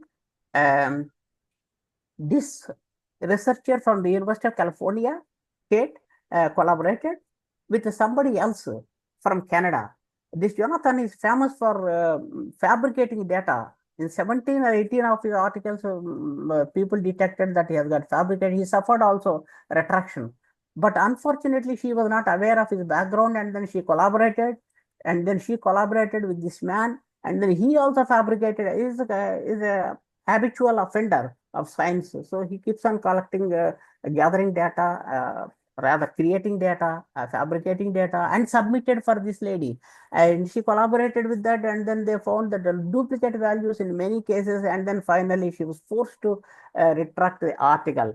She says that retraction is to correct the scientific record so that others don't fall into the trap of the old and unacceptable, unverifiable data. Therefore, the lesson we have is do not collaborate with the habitual offenders of science. There are some people you have to read before you collaborate. Yeah, he has got published 300 articles. Let us go and join his lab. No, don't join, because see his background. If they have, if he or she has got this kind of retraction record, avoid that thing, because you will also be in one of. This is also another Max Planck Institute, very prestigious institution, and he also had detected some errors. Somebody detected and then could not correct it, and then he said, honestly, I admit my errors.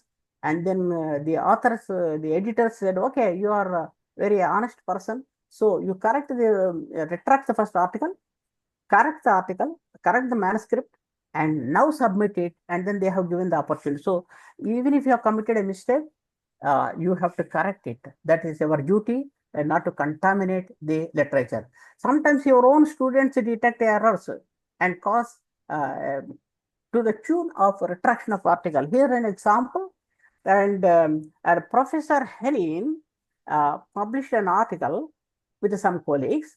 One of his students, Leon, he is very strong in statistics and literature and all. Sometimes students read more than the professor in particular area. That should be the trend, because they are specialized in particular theme. So he was reading the published article of his professor, of mentor, and then detected that the critical statistical error in her methods in her article, and the conclusions are based on the statistical error. Therefore, the conclusions are erroneous. And then this led to, she detected this one, and then led to article retraction. And now we know that good PhD students are worth their weight in gold. If the person is very heavy, gold is very heavy in academic sense, that they read a lot sometimes, and they are helpful. The mistake was that she has not shown the man. She has not shown the manuscript before its publication to Leon. If she had shown that, she could have pointed out at that time and avoided the embarrassment. Anyway, now this is the third one, is a professional enmity. As I mentioned, that some people do not publish anything. Sometimes they keep on watching what others are doing and try to bring them down on some pretext or other. Here is an example. One attempt was made for an article published by Bangladeshi researchers, and then one colleague from Europe wrote to the editor-in-chief. I'm part of this editorial board for a very long time, still on this board. And then editor-in-chief doesn't know what to do. He wrote directly to editor-in-chief, stating that the article is erroneous, withdraw it, retract it. The editor-in-chief said that how can you withdraw, how can you retract it? So I need to consult my board. So he consulted all of us, and then we suggested, let him write an article in the form of an article, all his objections and the reasons why why the article should be retracted in the form of an article. What do you think? He has no data to show, so he just failed. He was afraid. Actually, he was insulted, and he could not provide the data, and therefore he demanded retraction, but did not happen because he lacks basic information to argument. Now, this is the last part of the information. There are some external forces that cause retraction. This is very important to know. This is related to write-up, and Dr. Nandini already mentioned about this. Look, a very good article, mechanical, biomechanical characteristics of hand coordination, extremely good, a lot of data and lot of computer modeling. But what is the problem? Authors have used 3 times in the entire manuscript the word creator. They said that a creator has the creator is responsible for this kind of coordination or something. They wrote in the text 3 times the word they used creator in the entire manuscript. Now, it is an irrelevant statement. They should have said nature or evolution has caused this effect. The authors did not write this one. So church came forward, said, excellent, you have accepted you have accepted our vision. Now this is the creator that is responsible for this. But scientists said, hey, this is a relevant word because it is hurting the religious feelings and non-religious feelings, and then either way this is not a proper method to write. And then this a lot of mail in social media like WhatsApp and so many other, I don't know, other things as well. So they all wrote against, some in favor, some against, and the author said, scientist said, no, don't use irrelevant words. But he used, and finally the article suffered retraction. Remember, they did not do any mistake except they used 3 times. That is the problem. The same thing is sometimes when you are writing an article, don't use Allah or Mullah in that time. There are separate religious journals. There you write, but don't mix up with religion, and sometimes it causes anger among the scientific community, and also could be a problem with the church, and this case suffered. This is a bad interpretation of Scandinavia, from an article from Scandinavia. What happened was they observed a lot of microplastics in the body of fish. That is normal because the fish did not eat the microplastics directly. What probably has happened was fish ate zooplankton. Zooplankton had microplastics in its body, and then finally, when the zooplankton was digested by the fish larva, microplastics surfaced in the body. So the articles the authors wrote, fish larva preferred microplastics to live prey. This is misinterpretation. So this caused alarming situation among the researchers. Somebody said, look, I have broken buckets, broken shoes, broken chapels, and broken plastic dishes in the house. I will give them to the fishes. Feed the fishes with my plastic from my house and give me big sized fish, a table sized fish for my eating.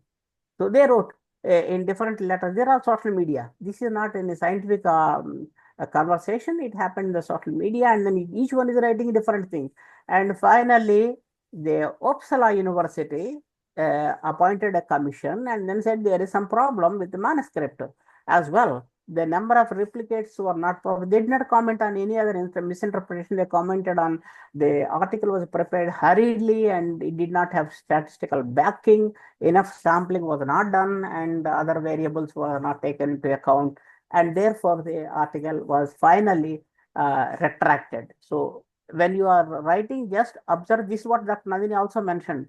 Just straightforward your results and do not misinterpret your result or extend beyond what is not clear to you. So you could conclude this part.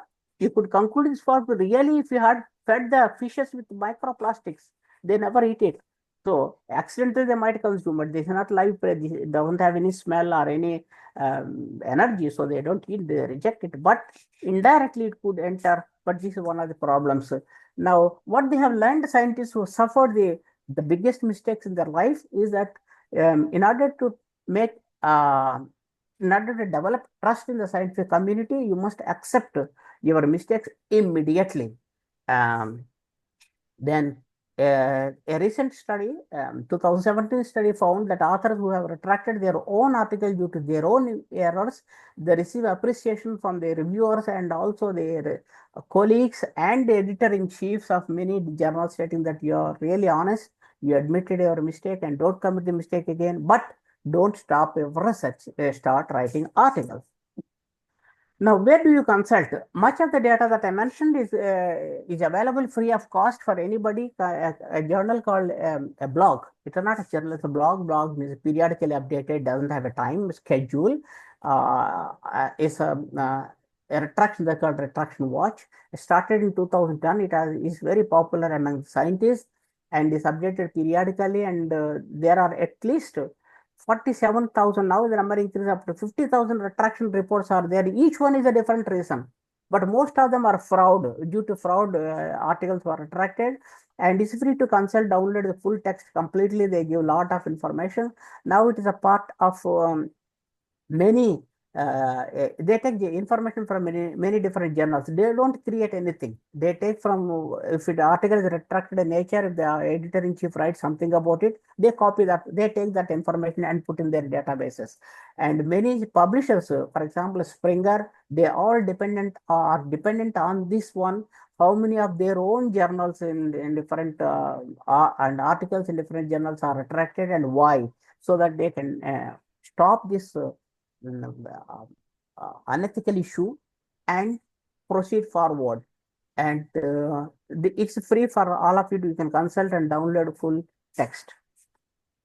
Now, what I'm going to conclude now, retraction is definitely an academic dishonesty. Whether you accept it or you don't accept later on or immediately, but it is an academic dishonesty because you have done an academic crime. So be careful, avoid it for the future. This is number one. It is retraction is not a simple process. It is a complex process. It doesn't overnight take place. Editor-in-chief himself cannot retract any article. If that is the case, he would have retracted all the articles as soon as he becomes editor-in-chief. That is not the case. Editor-in-chief should write to the authors, listen to their argument, and balance at the end. And whether or not to be retracted, it's dependent on the users who pointed out and the authors who counteracted and so on. And different forces act upon this, including the social media these days. Mistrust in science is developing, especially after COVID. And somebody suggested to take formalin to kill the COVID completely. Somebody said take another one, take another one, that some kind of antibiotics, but nothing functioned. So these are all mistrust is developing in social media. You know, social media, every time if one person receives information today and if sends on social media, it is multiplied by 1,000 times. That is the power of social media. Do not ignore this one. Even politicians are afraid of social media because their elections can be just brought down. Anyway, so this is we should be careful not to make any mistakes, and if don't be in a great hurry to submit with great errors and grave errors that could cause problems. And retraction also is an insult to your university, to your institution, and sometimes to your country. And we all have to collectively, including the students, professors, and other stakeholders in science, to eradicate this problem. I thank you very much. Thank you, sir. A very interesting lecture. That means right from writing to manuscript, from publication, we have to be very careful. So very interesting and eye-opening lecture. I think there may be so many questions, students, especially who are, and the faculties also who are writing the manuscript, preparing manuscripts, submitting, and actually also the reviewers also. So if anyone have any question, offline, online, they can ask.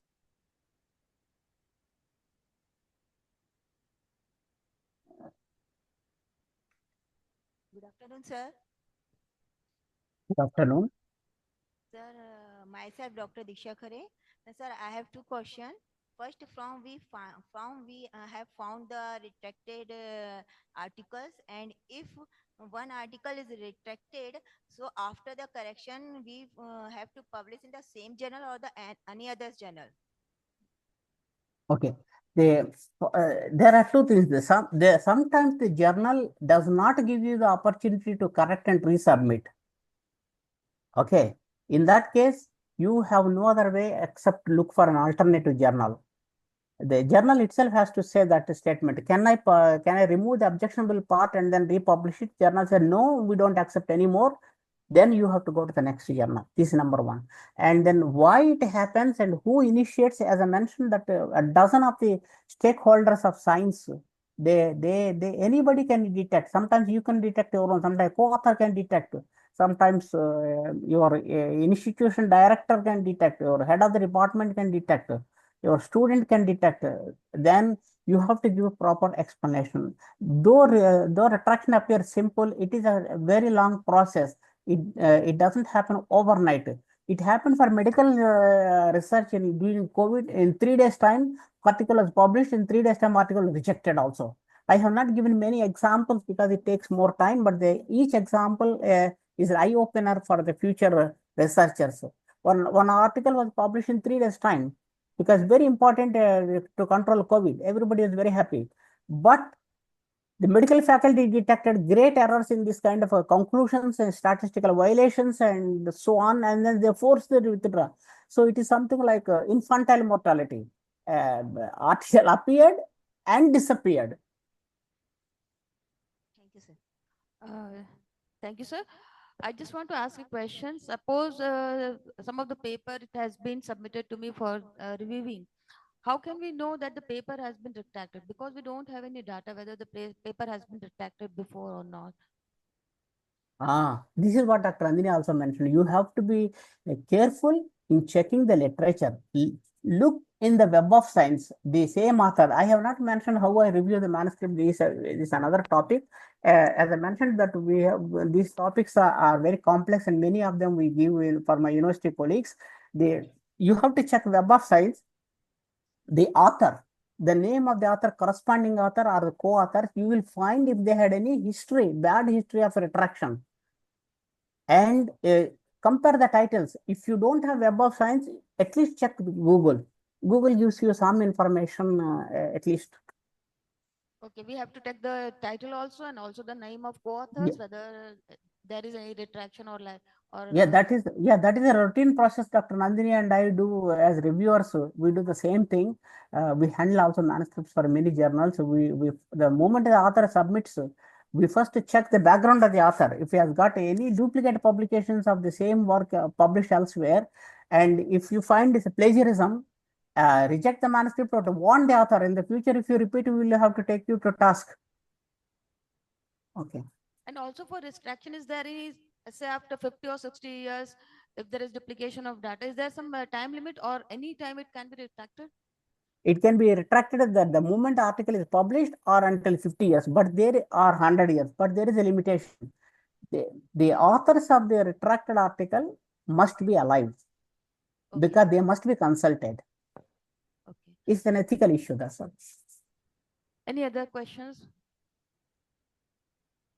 Good afternoon, sir. Sir, I have a question that being a student who is pursuing masters in zoology, what skills or areas of study should we prioritize to contribute meaningfully in the field of aquatic ecology? That's a good question. That should be decided by your guide, by your supervisor, because I can suggest 1 dozen topics, and if you do not have facilities for these 100 topics, and how will you realize? So, as Dr. Randini mentioned, one is first your interest. Second is not the forced interest. So you develop your own interest, what your field of interest, then consult your promoter or guide, whatever you call, and then they will prune your idea so that it can fit into the laboratory objectives of the laboratory that includes the facilities, financial support, and the duration. Do not accept extremely large projects that cannot lead you anywhere because these programs are all time limited. Your scholarship is also time limited. Maybe Dr. Nandini can answer some question on that because she has got good experience with lots of students. No, I just wanted to say that yes, what Dr. Sarma is saying is right, that you choose your project carefully with some limitation. Within the time frame, it should be done. Okay, thank you, ma'am. Thank you, sir. Any other participants online? Okay, she has another question. Sir, as you said that we have to be careful while we are choosing our topic of research. But sir, apart from that, in general, what are the skills we must have? Yeah, this is a good question. The skills available with your supervisor are the best skills. Do not borrow. There is one problem I have to tell you. In Britain, for example, you find some new techniques, some new things available. For example, if you are from botany department, in zoology department, somebody else, some of your friends, they will be doing something very interesting. But this kind of collaboration without authorization from your head of the department or dean, you should not undertake. It is an offense in the United Kingdom. Students cannot collaborate with the students of another department or another unit or another laboratory without permission from the, without authorization from the head of the division or supervisor. The reason is simple. You collaborate with some colleague from zoology department. Suppose you are from botany, you collaborate with some colleague, some friend from zoology department. Well, you can do in the night and collect the data. Excellent.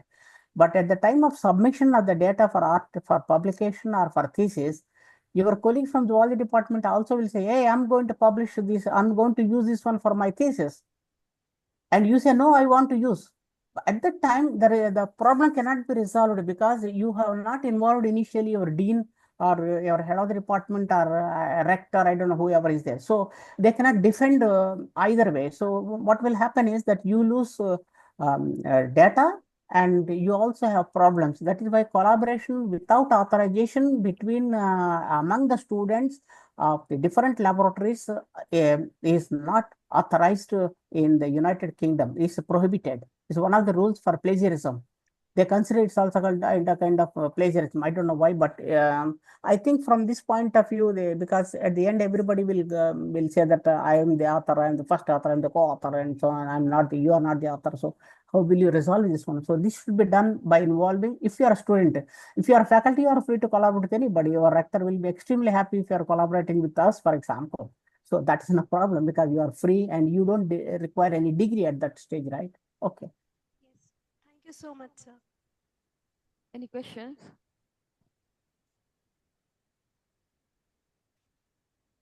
Hello. Sir, I want a question that if an article is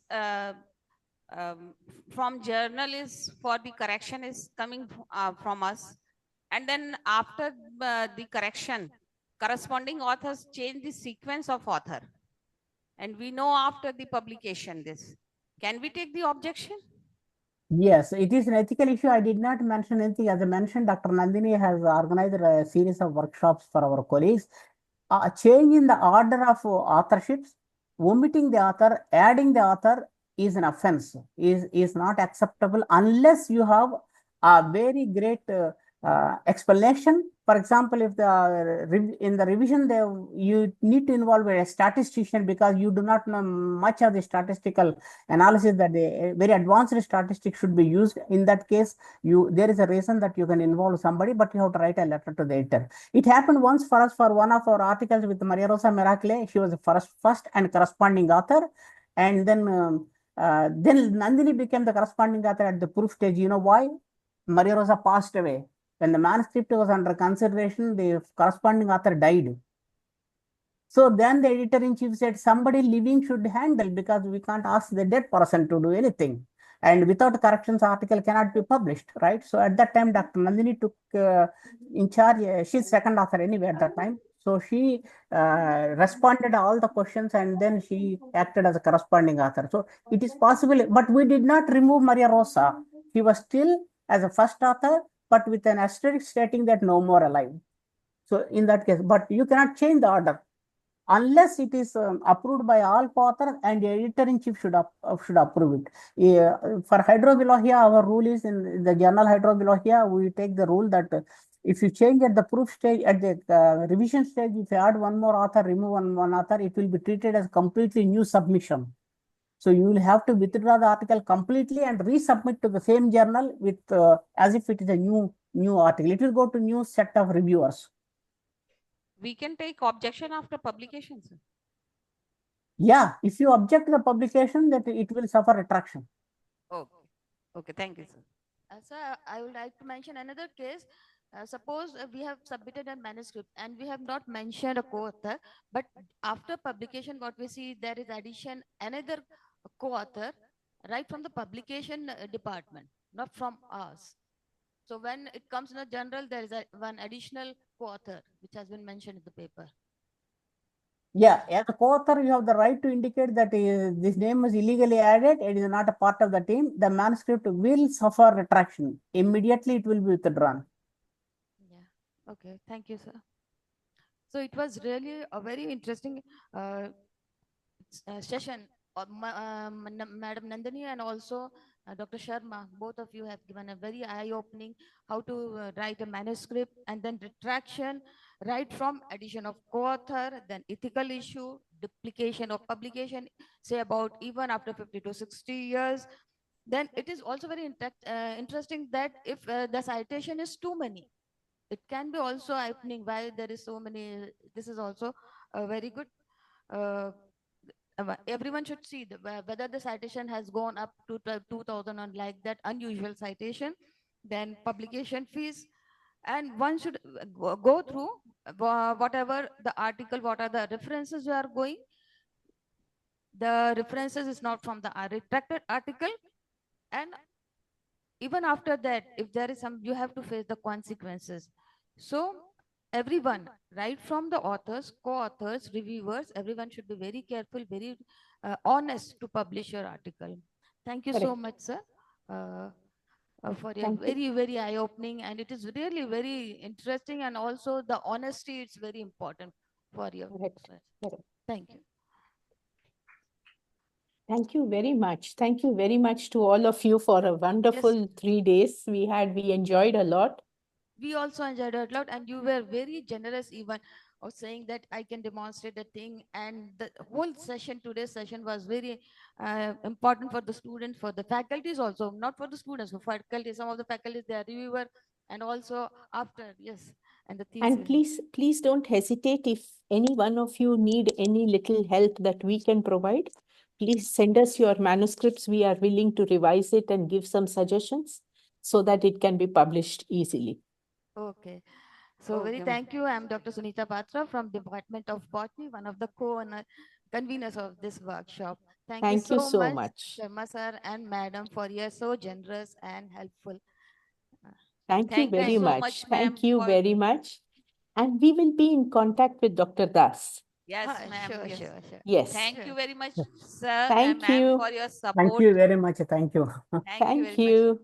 So, All the best to all of you. Thank you very thank you much. very much. Thank You you very have much. done a research with a simple microscope and a small piece workplace. So anyone can start your research with a microscope, with a good microscope and space, and you go up to any level.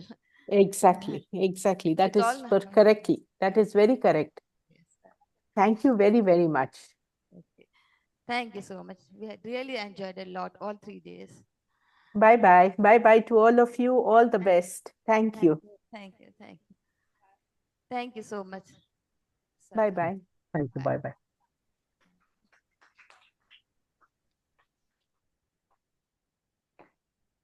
Now we have a lunch session, and we are going to meet